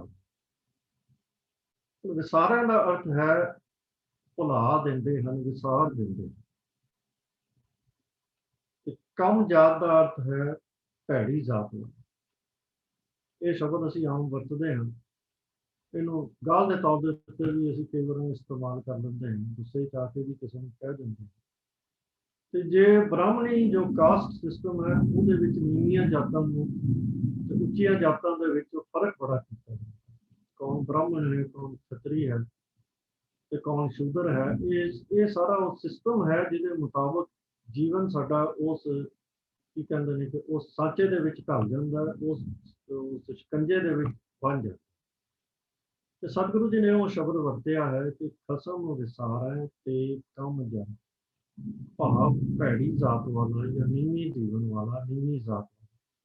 ਕਿਉਂਕਿ ਜ਼ਾਤ ਦਾ ਅਸਲੀ ਤਾਂ ਅਰਥ ਹੁੰਦਾ ਹੈ ਕਿਸਮ। ਇਹ ਠੀਕ ਹੈ ਕਿ ਸਾਡੇ ਭਾਸ਼ਾ ਦੇ ਵਿੱਚ ਜ਼ਾਤ ਦਾ ਅਸੀਂ ਸਪੈਸੀਫਿਕ ਸੈਂਸ ਦੇ ਵਿੱਚ ਲੈ ਜਾਂਦੇ ਹਾਂ ਤੇ ਸਤਿਗੁਰੂ ਅੱਗੇ ਕਹਿ ਰਹੇ ਹਨ ਕਿ ਨਾਨਕ ਨਾਵੈ ਬਾਝ ਸਨਾਤ। ਤੇ ਸਨਾਤ ਦਾ ਅਰਥ ਵੀ ਇੱਥੇ ਇੱਕ ਨੀਵੇਂ ਮਨੁੱਖ ਤੋਂ। ਸਤਿਗੁਰੂ ਕਹਿੰਦੇ ਹਨ ਕਿ ਜੋ ਉਸ ਅਕਾਲ ਪੁਰਖ ਨੂੰ ਸਾਧਦੇ, ਜਿਹੜੇ ਉਸ ਪ੍ਰਭੂ ਨੂੰ ਭੁਲਾ ਦਿੰਦੇ ਹਨ, ਖਸਮ ਮਾਲਕ ਨੂੰ ਭੁਲਾ ਦਿੰਦੇ ਹਨ, ਉਹ ਕੌਣ ਹਨ? ਉਹ ਕਮਜ਼ਾਤ ਹਨ, ਉਹ ਨੀਵੀਂ ਜ਼ਾਤ ਵਾਲੇ ਹਨ, ਭੈੜੀ ਜ਼ਾਤ ਵਾਲੇ ਹਨ, ਨੀਵੇਂ ਜੀਵਨ ਵਾਲੇ ਹਨ ਜਾਂ ਨੀਵੀਂ ਕਿਸਮ ਦੇ ਲੋਕ। ਨਾਨਕ ਨਾਵੇਂ ਬਾਝ ਸੁਨਾ। ਨਾਵੇਂ ਬਾਝ ਜਿਹੜੇ ਹਰੀ ਨਾਮ ਤੋਂ ਬਿਨਾਂ ਹਨ, ਭਾਵ ਉਸ ਪ੍ਰਭੂ ਨੂੰ ਯਾਦ ਨਹੀਂ ਕਰਦੇ। तो सतगुरु जी कहते हैं कि हे नानक वो बंदे नीवे जीवन वाले बन जाते हैं जो अजिहे खसम प्रभु ਨੂੰ ਵਿਸਾਰ ਦਿੰਦੇ ਹਨ, ਭੁਲਾ ਦਿੰਦੇ ਹਨ ਅਤੇ ਨਾਮ ਤੋਂ ਜਿਹੜੇ ਖੁੰਝੇ ਹੋਏ ਜੀਵ ਹਨ ਉਹੀ ਜੀਵ। ਹੁਣ ਸਤਿਗੁਰੂ ਜੀ ਸਾਨੂੰ ਉਪਦੇਸ਼ ਦੇ ਰਹੇ ਹਨ ਕਿ ਪ੍ਰਭੂ ਜੀ ਬਹੁਤ ਵੱਡੇ ਹਨ, ਜੀਵੜ ਆਪ ਤੇਵੜ ਤੇਰੀ ਬਾਤ। ਉਹ ਬਹੁਤ ਵੱਡੇ ਹਨ, ਉਹ ਬੇਅੰਤ ਹਨ ਤੇ ਉਹਨਾਂ ਦੀਆਂ ਦਾਤਾਂ ਵੀ ਬਹੁਤ ਬੇਅੰਤ, ਬਹੁਤ ਵੱਡੀਆਂ। ਤੇ ਉਦਾਹਰਣ ਵਜੋਂ ਉਹਨਾਂ ਨੇ ਇੱਥੇ ਦੋ ਚੀਜ਼ਾਂ ਦੀ ਗੱਲ ਕੀਤੀ ਹੈ, ਜਿਨ ਦਿਨ ਕਰਕੇ ਕੀਤੀ ਹੈ। ਹੁਣ ਅਸੀਂ ਆਪਣੇ ਜੀਵਨ ਵੱਲ ਅਗਰ ਨਜ਼ਰ ਮਾਰੀਏ ਤੇ ਦਿਨ ਤੇ ਰਾਤ ਇਹ ਸਾਡੀਆਂ ਦੋ ਬਹੁਤ ਵੱਡੀਆਂ ਦਾਤਾਂ ਜੋ ਸਾਨੂੰ ਮਿਲੀਆਂ। ਇਹ ਦਾਤਾਂ ਜੋ ਹਨ ਇਹ ਇੰਨੀਆਂ ਵੱਡੀਆਂ ਹਨ ਕਿ ਸਾਡਾ ਪੂਰਾ ਜੀਵਨ ਇਹਨਾਂ ਦੋ ਚੀਜ਼ਾਂ ਦੇ ਵਿੱਚ ਹੀ ਬਣਿਆ ਹੋਇਆ। ਸਤਿਗੁਰੂ ਜੀ ਨੇ ਜਿਵੇਂ ਜਪਜੀ ਸਾਹਿਬ ਦੇ ਸ਼ਲੋਕ ਵਿੱਚ ਵੀ ਜ਼ਿਕਰ ਕੀਤਾ ਹੈ ਕਿ ਦਿਵਸ ਰਾਤ ਦੋਏ ਦਾਈ ਦਾਇਆ ਖੇਲੈ ਸਗਲ ਜੀ। ਕਿ ਪੂਰਾ ਜਗਤ ਦਿਨ ਤੇ ਰਾਤ ਦੀ ਖੇਡ ਦੇ ਵਿੱਚ ਬੰਨਿਆ ਹੋਇਆ ਹੈ, ਉਹਦੇ ਵਿੱਚ ਮਸਤ ਹੈ। ਇਹ ਦੋ ਬਹੁਤ ਵੱਡੀਆਂ ਦਾਤਾਂ ਨੇ। ਦਿਨ ਸਾਨੂੰ ਅਕਾਲ ਪੁਰਖ ਨੇ ਕੰਮ ਕਰਨ ਲਈ ਦਿੱਤਾ ਹੈ, ਰਾਤ ਸਾਨੂੰ ਆਰਾਮ ਕਰਨ ਲਈ। ਸਾਰੇ ਥੱਕੇ ਸਾਰੇ ਦਿਨ ਦੇ ਕੰਮ ਕਰ ਕਰਕੇ ਥੱਕੇ ਹੋਏ ਮਨੁੱਖ ਦੇ ਲਈ ਸਭ ਤੋਂ ਵੱਡੀ ਦਾਤ ਤਾਂ ਆਰਾਮ ਹੁੰਦੀ ਹੈ, ਔਰ ਉਹਦੇ ਵਾਸਤੇ ਅਕਾਲ ਪੁਰਖ ਨੇ ਨਾਲ ਹੀ ਆਰਾਮ ਦਾ ਵੀ ਸਮਾਂ ਸਾਡੇ ਲਈ ਬਣਾ ਦਿੱਤਾ। ਔਰ ਇਹ ਦੋ ਦਾਤਾਂ ਸਭ ਤੋਂ ਵੱਡੀਆਂ ਸਤਿਗੁਰੂ ਕਹਿ ਰਹੇ। ਹੁਣ ਇਹਨਾਂ ਦਾ ਜ਼ਿਕਰ ਸਤਿਗੁਰੂ ਜੀ ਨੇ ਕਿਉਂ ਕੀਤਾ ਹੈ ਕਿ ਹੋਰ ਜਿਹੜੇ ਵੱਡੇ ਤੋਂ ਵੱਡੇ ਦਾਤੇ ਹਨ ਸਾਨੂੰ ਛੋਟੀਆਂ ਮੋਟੀਆਂ ਚੀਜ਼ਾਂ ਦੇ ਕੇ ਜਾਂ ਛੋਟੀਆਂ ਮੋਟੀਆਂ ਚੀਜ਼ਾਂ ਦੇਣ ਦਾ ਦਾਅਵਾ ਕਰਕੇ, ਪਤਾ ਨਹੀਂ ਦੇ ਪਾਉਂਦੇ ਨੇ ਔਰ ਨਹੀਂ ਦੇ ਪਾਉਂਦੇ ਉਹ ਬਾਅਦ ਦੀ ਗੱਲ ਹੈ, ਪਰ ਦਾਅਵਾ ਕਰਦੇ ਨਾ ਕਿ ਅਸੀਂ ਇਹ ਦੇਵਾਂਗੇ, ਇਹ ਦੇਵਾਂਗੇ, ਇਹ ਦੇਵਾਂਗੇ, ਇਹ ਕੰਮ ਕਰੋਗੇ, ਇਹ ਮਿਲੇਗਾ, ਉਹ ਮਿਲੇਗਾ। ਪਰ ਸਤਿਗੁਰੂ ਜੀ ਕਹਿੰਦੇ ਹਨ ਕਿ ਅਕਾਲ ਪੁਰਖ ਦੀ ਉਹ ਜੇਵੜ ਆਪ ਤੇਵੜ ਤੇਰੀ ਦਾਤ, ਸਭ ਤੋਂ ਵੱਡੀਆਂ ਤੇਰੀਆਂ ਦਾਤਾਂ ਨੇ। ਤੇ ਦੋ ਦਾਤਾਂ ਦਾ ਉਹਨਾਂ ਨੇ ਜ਼ਿਕਰ ਕੀਤਾ ਹੈ, ਦਿਨ ਤੇ ਰਾਤ ਦਾ। ਹੋਰ ਕੋਈ ਦਾਤਾ ਹੈ ਜਿਹੜਾ ਦਿਨ ਤੇ ਰਾਤ ਦੀ ਦਾਤ ਦੇ ਸਕੇ? ਚਲੋ ਦਿਨ ਤੇ ਰਾਤ ਦੀ ਦਾਤ ਦੇਣਾ ਤਾਂ ਕੀ, ਕੋਈ ਇਹਨੂੰ 2 ਮਿੰਟ ਛੋਟੇ ਕਰਨ ਦਾ ਜਾਂ ਵੱਡੇ ਕਰਨ ਦਾ ਵੀ ਦਾਅਵਾ ਕਰਕੇ ਇਹ ਕਹੋ ਕਿ ਮੈਂ ਤੁਹਾਡੇ ਲਈ ਇਹ ਕਰ ਦਿੰਦਾ, ਤੁਹਾਡਾ ਦਿਨ 2 ਮਿੰਟ ਵੱਡਾ ਹੋ ਜਾਏਗਾ, ਤੁਹਾਡੀ ਰਾਤ 2 ਮਿੰਟ ਛੋਟੀ ਹੋ ਜਾਏਗੀ। ਨਹੀਂ, ਉਹ ਸਭ ਬੜੇ ਛੋਟੇ ਹਨ। ਤੇ ਅਕਾਲ ਪੁਰਖ ਇੰਨਾ ਵੱਡਾ ਦਾਤਾ ਹੈ, ਇੰਨਾ ਬੇਅੰਤ ਦਾਤਾ ਹੈ, ਜਿਹਨੇ ਸਾਡੀ ਹਰ ਚੀਜ਼ ਦੇ ਵਾਸਤੇ ਸਾਨੂੰ ਦਾਤ ਦੇ ਰਿਹਾ ਹੈ। ਤੇ ਸਭ ਤੋਂ ਵੱਡੀਆਂ ਦੋ ਦਾਤਾਂ ਦਾ ਜ਼ਿਕਰ ਕਰਕੇ ਸਤਿਗੁਰੂ ਕਹਿੰਦੇ ਹਨ ਕਿ ਜਿਹੜੇ ਅਜਿਹੇ ਦਾਤੇ ਨੂੰ ਵਿਸਾਰਦੇ ਹਨ ਉਹ ਬਹੁਤ ਨੀਵੇਂ ਹਨ। ਉਹਦੇ ਵਾਸਤੇ ਸਤਿਗੁਰੂ ਨੇ ਦੋਵਾਂ ਪੰਕਤੀਆਂ ਦੇ ਵਿੱਚ ਸ਼ਬਦ ਵਰਤੇ ਹਨ, ਇੱਕ ਵਿੱਚ ਕਮਜ਼ਾਤ ਵਰਤਿਆ, ਇੱਕ ਵਿੱਚ ਸਨਾਤ ਵਰਤਿਆ। ਕਿਉਂਕਿ ਆਮ ਸਾਡੇ ਸਮਾਜਿਕ ਜੀਵਨ ਦੇ ਵਿੱਚ ਇਹ ਬੜੀ ਘਿਰਨਾ ਵਾਲੀ ਗੱਲ ਮੰਨੀ ਜਾਂਦੀ ਹੈ ਕਿ ਕਿਸੇ ਦੀ ਜਾਤ ਛੋਟੀ ਹੋਵੇ, ਤੇ ਸਤਿਗੁਰੂ ਜੀ ਕਹਿੰਦੇ ਹਨ ਕਿ ਨਹੀਂ, ਇਸ ਤਰ੍ਹਾਂ ਕੋਈ ਛੋਟੀ ਜਾਤ ਦਾ ਨਹੀਂ। ਛੋਟੀ ਜਾਤ ਦਾ ਉਹ ਹੈ ਜਿਹੜਾ ਉਸ ਅਕਾਲ ਪੁਰਖ ਨੂੰ ਵਿਸਾਰ। ਉਂਝ ਭਾਵੇਂ ਕਿੰਨੀ ਵੱਡੀ ਜਾਤ ਦਾ ਕਿਉਂ ਨਾ ਹੋਵੇ, ਉੱਚੀ ਤੋਂ ਉੱਚੀ ਜਾਤ ਦਾ ਕਿਉਂ ਨਾ ਹੋਵੇ, ਤੇ ਜਿਹੜਾ ਉਹਨੂੰ ਯਾਦ ਕਰਦਾ ਹੈ ਉਹ ਫਿਰ ਉਹਦੀ ਜਾਤ ਤਾਂ ਆਪੇ ਹੀ ਉੱਚੀ ਹੋਊਗੀ। ਕਿਉਂਕਿ ਛੋਟੀ ਜਾਤ ਹੈ ਹੀ ਉਹਦੀ, ਜਿਹੜਾ ਖਸਮ ਨੂੰ ਵਿਸਾਰਦਾ ਹੈ, ਜਿਹੜਾ ਖਸਮ ਨੂੰ ਯਾਦ ਰੱਖਦਾ ਹੈ ਉਹਦੀ ਜਾਤ ਵੱਡੀ ਹੋ ਗਈ ਆਪਣੇ ਆਪ। तो सतगुरु जी एक पासे सानू बड़ी सख्त शब्दां दे विच चेतावनी दे रहे हैं कि भाई उस अकाल पुरख दे नाल जुड़ो, उस अकाल पुरख नूं सिमरो, ਉਹਦੇ नाम सिमरन दे विच लगो, ਉਹਦੀ याद दे विच जुड़ो। ਹੁਣ ਨਾਲ ਹੀ ਸਤਿਗੁਰਾਂ ਨੇ ਜਿਹੜਾ ਜਾਤ ਪਾਤ ਦਾ ਸਿਸਟਮ ਆ ਉਹਦੇ ਉੱਤੇ ਵੀ ਇੱਕ ਬੜੀ ਵੱਡੀ ਟਕੋਰ ਕਰ ਦਿੱਤੀ, ਉਹਦੀ ਬੜੀ ਵੱਡੀ ਨਿਖੇਧੀ ਕਰ ਦਿੱਤੀ ਹੈ ਕਿ ਵੱਡਾ ਕੌਣ ਹੈ, ਛੋਟਾ ਕੌਣ ਹੈ। ਤੁਸੀਂ ਜੋ ਕ੍ਰਾਈਟੀਰੀਆ ਬਣਾਏ ਨੇ ਜਨਮ ਦੇ ਮੁਤਾਬਕ, ਜਿਹੜੀਆਂ ਤੁਹਾਡੀਆਂ ਜਾਤਾਂ ਨੇ, ਉਹ ਸਭ ਬਕਵਾਸ ਗੱਲ ਹੈ, ਉਹ ਮੈਨੂੰ ਨਹੀਂ ਮਨਜ਼ੂਰ। ਮੈਨੂੰ ਕੋਈ ਜਾਤ ਪਾਤ ਦਾ ਪੈਮਾਨਾ ਮਨਜ਼ੂਰ ਹੈ ਕਿ ਕੌਣ ਖਸਮ ਨੂੰ ਯਾਦ ਕਰਦਾ ਹੈ ਤੇ ਕੌਣ ਖਸਮ ਨੂੰ ਯਾਦ ਨਹੀਂ ਰੱਖਦਾ, ਕੌਣ ਨਾਮ ਨੂੰ ਆਪਣੇ ਚੇਤੇ ਦੇ ਵਿੱਚ ਰੱਖਦਾ ਹੈ, ਕੌਣ ਨਾਮ ਨੂੰ ਆਪਣੇ ਚੇਤੇ ਦੇ ਵਿੱਚ ਨਹੀਂ ਰੱਖਦਾ, ਕੌਣ ਉਹਦੀ ਮਿਹਰ ਦਾ ਪਾਤਰ ਬਣਿਆ ਹੈ, ਕੌਣ ਨਹੀਂ ਬਣਿਆ, ਕੌਣ ਉਹਦੀ ਰਜ਼ਾ ਦਾ ਜੀਵਨ ਜੀ ਰਿਹਾ, ਕੌਣ ਨਹੀਂ ਜੀ ਰਿਹਾ। ਜਾਂ ਅਸੀਂ ਆਪਣੀ ਜੋ ਸਿਧਾਂਤ ਹਨ ਸਾਡੇ, ਉਹਨਾਂ ਦੀ ਗੱਲ ਕਰੀਏ, ਕੌਣ ਕਿਰਤ ਧਰਮ ਦੀ ਕਿਰਤ ਕਰ ਰਿਹਾ ਹੈ, ਕੌਣ ਨਹੀਂ ਕਰ ਰਿਹਾ, ਕੌਣ ਵੰਡ ਕੇ ਛਕ ਰਿਹਾ ਹੈ, ਕੌਣ ਨਹੀਂ ਵੰਡ ਕੇ ਛਕ ਰਿਹਾ। ਇਹ ਸਾਡੇ ਪੈਮਾਨੇ ਹਨ ਜਾਤ ਪਾਤ।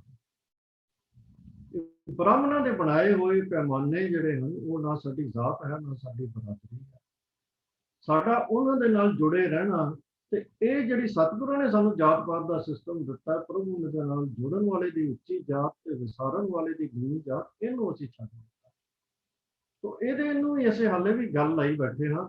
ਇੱਥੇ ਸਤਿਗੁਰੂ ਜੀ ਸਾਨੂੰ ਆਪਣਾ ਨਵਾਂ ਸਿਸਟਮ ਜਾਤ ਪਾਤ ਦਾ ਦੇ ਰਹੇ ਹਨ ਕਿ ਛੋਟੀ ਜਾਤ ਵਾਲਾ ਕੌਣ ਹੈ ਤੇ ਵੱਡੀ ਜਾਤ ਵਾਲਾ ਕੌਣ ਹੈ। ਵੱਡੀ ਜਾਤ ਵਾਲਾ ਉਹ ਹੈ ਜਿਹੜਾ ਉਸ ਪ੍ਰਭੂ ਨੂੰ ਯਾਦ ਕਰਦਾ। ਤੋ ਇਸ ਪੂਰੇ ਸ਼ਬਦ ਦੇ ਵਿੱਚ ਸਤਿਗੁਰਾਂ ਨੇ ਸਾਨੂੰ ਉਸ ਪ੍ਰਭੂ ਦੇ ਨਾਲ ਜੁੜਨ ਦੀ, ਉਹਦੇ ਨਾਮ ਦੇ ਨਾਲ ਜੁੜਨ ਦੀ ਪ੍ਰੇਰਨਾ ਦਿੱਤੀ ਹੈ, ਕਈ ਤਰੀਕਿਆਂ ਨਾਲ ਦਿੱਤੀ ਹੈ।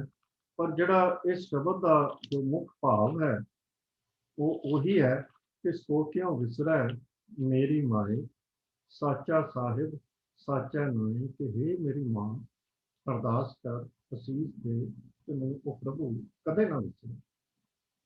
ਉਹ ਸੱਚਾ ਸਾਹਿਬ ਜਿਹਦੇ ਨਾਲ ਜੁੜਨ ਦਾ ਰਸਤਾ ਹੈ ਸਾਚਾ ਨਾਏ।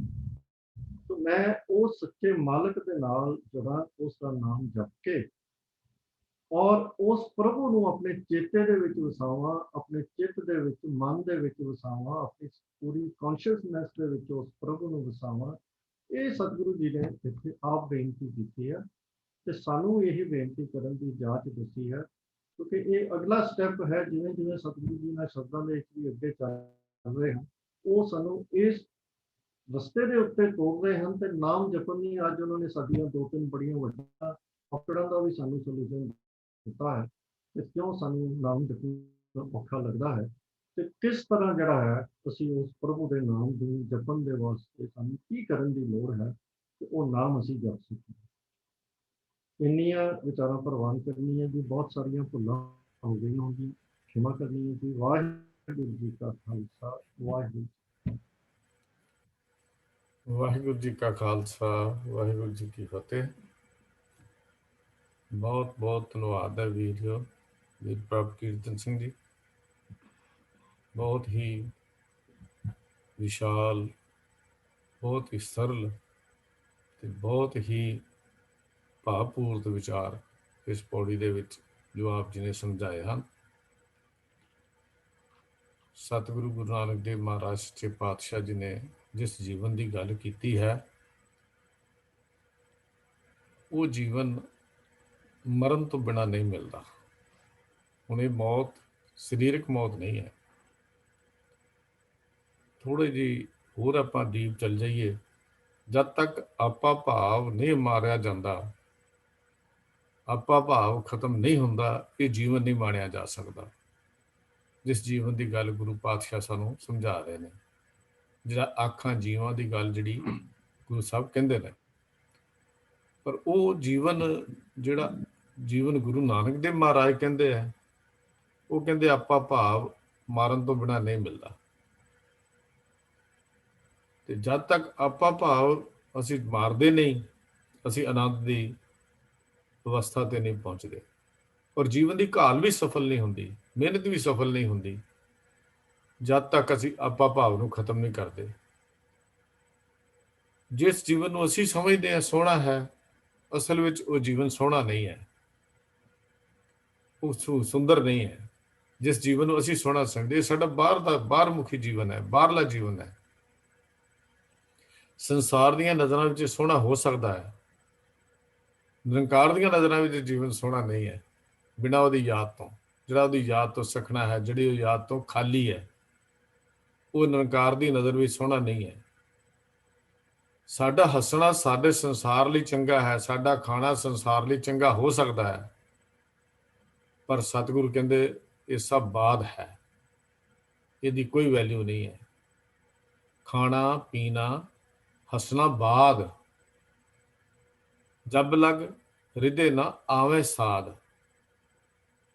ਜਦ ਸਵਾਦ ਹੀ ਨਹੀਂ ਅੰਦਰ ਦਾ ਆਇਆ, ਭਾਵ ਜਦ ਤੱਕ ਅੰਦਰ ਸਾਧ ਵਾਹਿਗੁਰੂ ਦੇ ਨਾਮ ਦੀ ਯਾਦ, ਉਹਦਾ ਸਵਾਦ ਨਹੀਂ ਆਇਆ। ਜੀਭ ਦਾ ਸਵਾਦ ਹੋਰ ਹੈ ਤੇ ਅੰਦਰ ਦਾ ਸਵਾਦ ਕੁਝ ਹੋਰ ਹੈ। ਸਾਡੀ ਸੋਚ ਸਿਰਫ ਜੀਭ ਦੇ ਸਵਾਦ ਤੱਕ ਖੜੀ ਹੈ। ਅਸੀਂ ਖਾਂਦਿਆਂ ਰੋਜ਼ ਇਹੋ ਕੁਝ ਹੀ ਕਰਦੇ ਹਾਂ ਤੇ ਸਾਡਾ ਸਵਾਦ, ਹਰ ਚੀਜ਼ ਨੂੰ ਅਸੀਂ ਸਵਾਦ ਹੀ ਸਵਾਦ ਕਰਕੇ ਖਾਂਦੇ। ਮਸਾਲੇ ਇਹ ਕਿਉਂ ਪਾਏ ਜਾਂਦੇ? ਸਵਾਦ ਲਈ, ਚੀਜ਼ ਨੂੰ ਸਵਾਦ ਕਰਨ ਲਈ। ਅਦਰਵਾਈਜ਼ ਉਹਦੀ ਨੈਚੁਰਲ ਚੀਜ਼ ਜਿਹੜੀ ਉਹ ਵਧੀਆ ਹੈ। ਇਹ ਚੀਜ਼ ਅਸੀਂ ਕਿਉਂ ਕਰਦੇ ਹਾਂ? ਗੁਰੂ ਪਾਤਸ਼ਾਹ ਤਾਂ ਕਹਿੰਦੇ ਖਾਣਾ ਪੀਣਾ ਹੱਸਣਾ ਬਾਦ, ਜਬ ਲਗ ਵਿਦੇ ਨਾ ਆਵੇ ਯਾਦ। ਵੀ ਜਦ ਤੱਕ ਉਹਦੀ ਯਾਦ ਹੀ ਨਹੀਂ ਆਉਂਦੀ, ਉਹ ਕਾਹਦੀ ਹੈ? ਕੋਈ ਗੱਲਬਾਤ ਨਹੀਂ। ਦੇਖੋ ਸਤਿਗੁਰੂ ਤਾਂ ਕਹਿੰਦੇ ਨੇ ਖਾਣਾ ਪੀਣਾ ਹੱਸਣਾ ਸੌਣਾ ਵਿਸਰ ਗਿਆ ਹੈ ਮਰਨਾ, ਖਸਮ ਵਿਸਾਰ ਖੁਆਰੀ ਕੀਨੀ, ਤ੍ਰਿਗ ਜੀਵਨ ਨਹੀਂ ਰਹਿਣਾ। ਇਹ ਮਲਾਰ ਰਾਗ ਦਾ ਮਹਾਰਾਜ ਦਾ ਬਚਨ ਹੈ ਵੀ ਖਾਣਾ ਪੀਣਾ ਹੱਸਣਾ ਸਭ ਯਾਦ ਹੈ, ਸੌਣਾ ਵੀ ਯਾਦ ਹੈ, ਵੇਲੇ ਸਿਰ ਸੌਣਾ, ਹਰ ਚੀਜ਼ ਯਾਦ ਹੈ, ਪਰ ਮਰਨਾ ਉੱਕਾ ਵਿਸਰ ਗਿਆ। ਵੀ ਜੇ ਸਾਨੂੰ ਮੌਤ ਯਾਦ ਹੋਵੇ ਨਾ, ਫਿਰ ਵਾਹਿਗੁਰੂ ਵੀ ਯਾਦ ਰਹੇਗਾ। ਉਹ ਯਾਦ ਹੀ ਨਹੀਂ ਹੈ, ਭੁਲੇਖੇ ਵਿੱਚ ਹੀ ਹੈ। ਮੌਤ ਨੂੰ ਯਾਦ ਰੱਖਣਾ ਬਹਾਦਰੀ ਹੈ। ਖਿਆਲ ਕਰਨਾ, ਮੌਤ ਤੋਂ ਡਰ ਜਾਣਾ ਬੁਜ਼ਦਲੀ ਹੈ, ਕਮਜ਼ੋਰੀ ਹੈ। ਯਾਦ ਰੱਖਣਾ ਬਹਾਦਰੀ ਹੈ। ਤਾਂ ਗੁਰੂ ਸਾਹਿਬ ਜੀ ਤਾਂ ਕਹਿੰਦੇ ਨੇ ਪ੍ਰਭੂ ਨੂੰ ਵਿਸਾਰ ਕੇ ਖਸਮ ਵਿਸਾਰ ਖੁਆਰੀ ਕੀਨੀ, ਤੇਰੇ ਅੱਗੇ ਜੀਵਨ ਨਹੀਂ ਰਹਿਣਾ। ਤਰਕਾਰ ਇਸ ਜੀਵਨ ਨੂੰ। ਇਸੇ ਕਰਕੇ ਗੁਰੂ ਸਾਹਿਬ ਜੀ ਨੇ ਇਸ ਸ਼ਬਦ ਵਿੱਚ ਕਿਹਾ, ਖਸਮ ਵਿਸਾਰੇ ਤੇ ਕਮਜਾਤ, ਨਾਨਕ ਨਾਵੇਂ ਬਾਜ ਸਨਾਤ। ਤੇ ਮੂਹੇ ਬਿਨ ਜੀਵਨ ਨਹੀਂ, ਜਿਹੜੀ ਪਰਿਭਾਸ਼ਾ ਇੱਕ ਭਗਤ ਕਬੀਰ ਜੀ ਦਾ ਸ਼ਬਦ ਆਉਂਦਾ ਹੈ, ਜਿਹੜਾ ਸੋਰਠ ਰਾਗ ਦੇ ਵਿੱਚ ਹੈ ਕਿ ਮੂਹੇ ਬਿਨ ਜੀਵਨ ਨਹੀਂ, ਜਿਹਦੇ 'ਚ ਇੱਕ ਪੰਕਤੀ ਆਉਂਦੀ ਹੈ, ਜਿਹੇ ਬਾਜ ਨਾ ਜੀਆ ਜਾਈ, ਜੋ ਮਿਲੇ ਤਾਂ ਘਾਲ ਕਮਾਈ, ਜੋ ਮਿਲੇ ਤਾਂ ਘਾਲ ਅਗਾਈ। ਦੇਖੋ ਇੱਥੇ ਜਿਹੜੀ ਗੱਲ ਹੈ ਨਾ, ਜਿੱਥੋਂ ਇਹ ਸ਼ਬਦ ਸੋਰਠ ਰਾਗ ਵਿੱਚ ਸ਼ੁਰੂ ਹੁੰਦਾ, ਸਾਹਿਬ ਜੀ ਦੇ ਪਾਵਨ ਅੰਗ 655 ਤੇ ਹੈ, ਜੇ ਬਾਜ ਨਾ ਜੀਆ ਜਾਈ, ਜੋ ਮਿਲੇ ਤਾਂ ਘਾਲ ਕਮਾਈ, ਘਾਲ ਅਗਾਈ ਸਦਾ ਸਦ ਜੀਵਨ ਭਲੋ ਕਹਾਈ, ਤੇ ਮੂਏ ਬਿਨ ਜੀਵਨ ਨਹੀਂ। ਇਹ ਹੈ ਅਸਲੀ ਜੀਵਨ। ਇਹ ਮਰਨ ਤੋਂ ਬਿਨਾਂ ਮਿਲਣਾ ਨਹੀਂ। ਉਹ ਮੌਤ ਕਿਹੜੀ ਹੈ? ਕਿਹੜੀ ਮੌਤ ਦੀ ਗੱਲ ਕੀਤੀ ਹੈ? ਜਦੋਂ ਇਹ ਮੌਤ ਆਉਂਦੀ, ਫਿਰ ਅਬ ਕਿਆ ਕਥੀਏ ਗਿਆਨ ਵਿਚਾਰਾ, ਨਿਜ ਨਿਰਖਤ ਗਤ ਵਿਵਹਾਰਾ।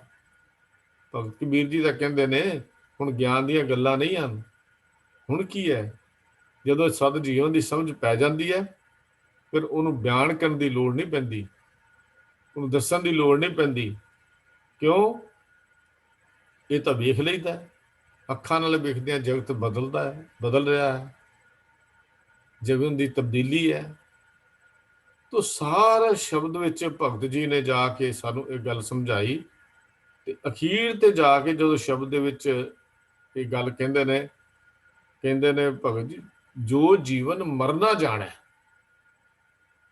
ਲਾਸਟ ਵਿੱਚ ਜਾ ਕੇ ਦੇਖੀਏ, ਜੋ ਜੀਵਨ ਮਰਨਾ ਜਾਣੇ, ਸੋ ਪੰਚ ਸੈਲ ਸੁਖ ਮਾਨੈ, ਕਬੀਰੈ ਸੋ ਧਨ ਪਾਇਆ, ਹਰ ਭੇਟਤ ਆ ਮਿਟਾਇਆ।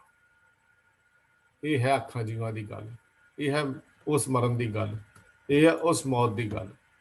ਨਹੀਂ ਤਾਂ ਅਸੀਂ ਜਿਸ ਜੀਵਨ ਨੂੰ ਜੀ ਰਹੇ ਹਾਂ, ਗੁਰੂ ਸਾਹਿਬ ਜੀ ਕਹਿੰਦੇ ਨਹੀਂ।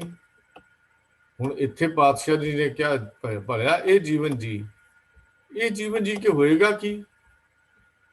ਕਹਿੰਦੇ ਨੇ ਸਾਰੇ ਦੁੱਖ ਤੇਰੇ ਮੁੱਕ ਜਾਣਗੇ। ਜਿਹੜੇ ਦੁੱਖਾਂ ਦੀ ਗੱਲ ਇੱਥੇ ਕੀਤੀ ਹੈ ਨਾ, ਭੁੱਖ ਦਾ ਸੰਬੰਧ ਖਾਣ ਨਾਲ ਹੈ। ਤੇ ਇੱਥੇ ਜਦੋਂ ਆਤਮਿਕ ਜੀਵਨ ਦੀ ਭੁੱਖ ਲੱਗਦੀ ਹੈ ਨਾ, ਜਦੋਂ ਉਹ ਭੋਜਨ ਖਾਧਾ ਜਾਂਦਾ ਹੈ, ਤੇ ਉੱਥੇ ਗੁਰਬਾਣੀ ਵਿੱਚ ਦੁੱਖ ਵੀ ਖਾਧੇ ਜਾਂਦੇ ਇਹਦੀ ਗੱਲ ਆਉਂਦੀ ਹੈ। ਖਾਵੇ ਦੁੱਖ ਭੂਖ ਸਾਚੇ ਕੀ, ਇੱਕ ਪੰਕਤੀ ਆਉਂਦੀ ਹੈ ਰਾਮਕਲੀ ਰਾਗ ਵਿੱਚ, ਖਾਵੇ ਦੁੱਖ ਭੂਖ ਸਾਚੇ ਕੀ, ਸਾਚੇ ਹੀ ਤ੍ਰਿਪਤਾਸ ਰਹੇ। ਸਿੱਧ ਗੋਸ਼ਟ ਬਾਣੀ ਦੇ ਵਿੱਚ ਇਹ ਪੰਕਤੀ ਹੈ, ਜਦੋਂ ਆਪਾਂ ਵਿਚਾਰ ਕੀਤੀ ਸੀ ਕਿ ਖਾਵੇ ਦੁੱਖ ਭੂਖ ਸਾਚੇ ਕੀ, ਸਾਚੇ ਹੀ ਤ੍ਰਿਪਤਾਸ ਰਹੇ। ਵੀ ਸੱਚੇ ਨਾਮ ਦੀ ਭੁੱਖ ਦੁੱਖਾਂ ਨੂੰ ਖਾ ਜਾਂਦੀ ਹੈ। ਜਿਹੜੀ ਸੱਚੇ ਨਾਮ ਦੀ ਭੁੱਖ ਹੈ ਨਾ, ਦੁੱਖਾਂ ਨੂੰ ਖਾ ਜਾਂਦੀ ਹੈ। ਜਦੋਂ ਸੱਚੇ ਨਾਮ ਦੀ ਭੁੱਖ ਲੱਗਦੀ ਹੈ ਨਾ, ਉਸ ਭੁੱਖ ਲੱਗਣ ਨਾਲ ਦੁੱਖ ਖਾਧੇ ਜਾਂਦੇ ਹਨ।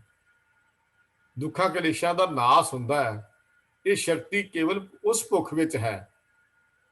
ਤੇ ਇਹ ਫਿਰ ਜਦੋਂ ਇਹ ਸ਼ਕਤੀ ਫਿਰ ਕਹਿੰਦੀ ਹੈ ਦੁੱਖ ਦਾਰੂ ਸੁਖ ਰੋਗ ਭਿਆ, ਜਾਂ ਸੁਖ ਕਾਮ ਨਾ ਹੋਈ, ਫਿਰ ਇੱਥੇ ਇਨਸਾਨ ਜਿਹੜਾ ਹੈ ਪਹੁੰਚ ਜਾਂਦਾ ਹੈ। ਤਾਂ ਕਹਿਣ ਦਾ ਭਾਵ ਇਹ ਹੈ, ਗੁਰੂ ਜੀ ਨੇ, ਸੱਚੇ ਪਾਤਸ਼ਾਹ ਜੀ ਨੇ ਸਾਨੂੰ ਉਹ ਜੀਵਨ ਜੀਉਣ ਦੀ ਗੱਲ ਕੀਤੀ ਹੈ, ਜਿਹੜਾ ਜੀਵਨ ਮਰਨ ਤੋਂ ਬਿਨਾਂ ਨਹੀਂ ਜੀਆ ਜਾਣਾ।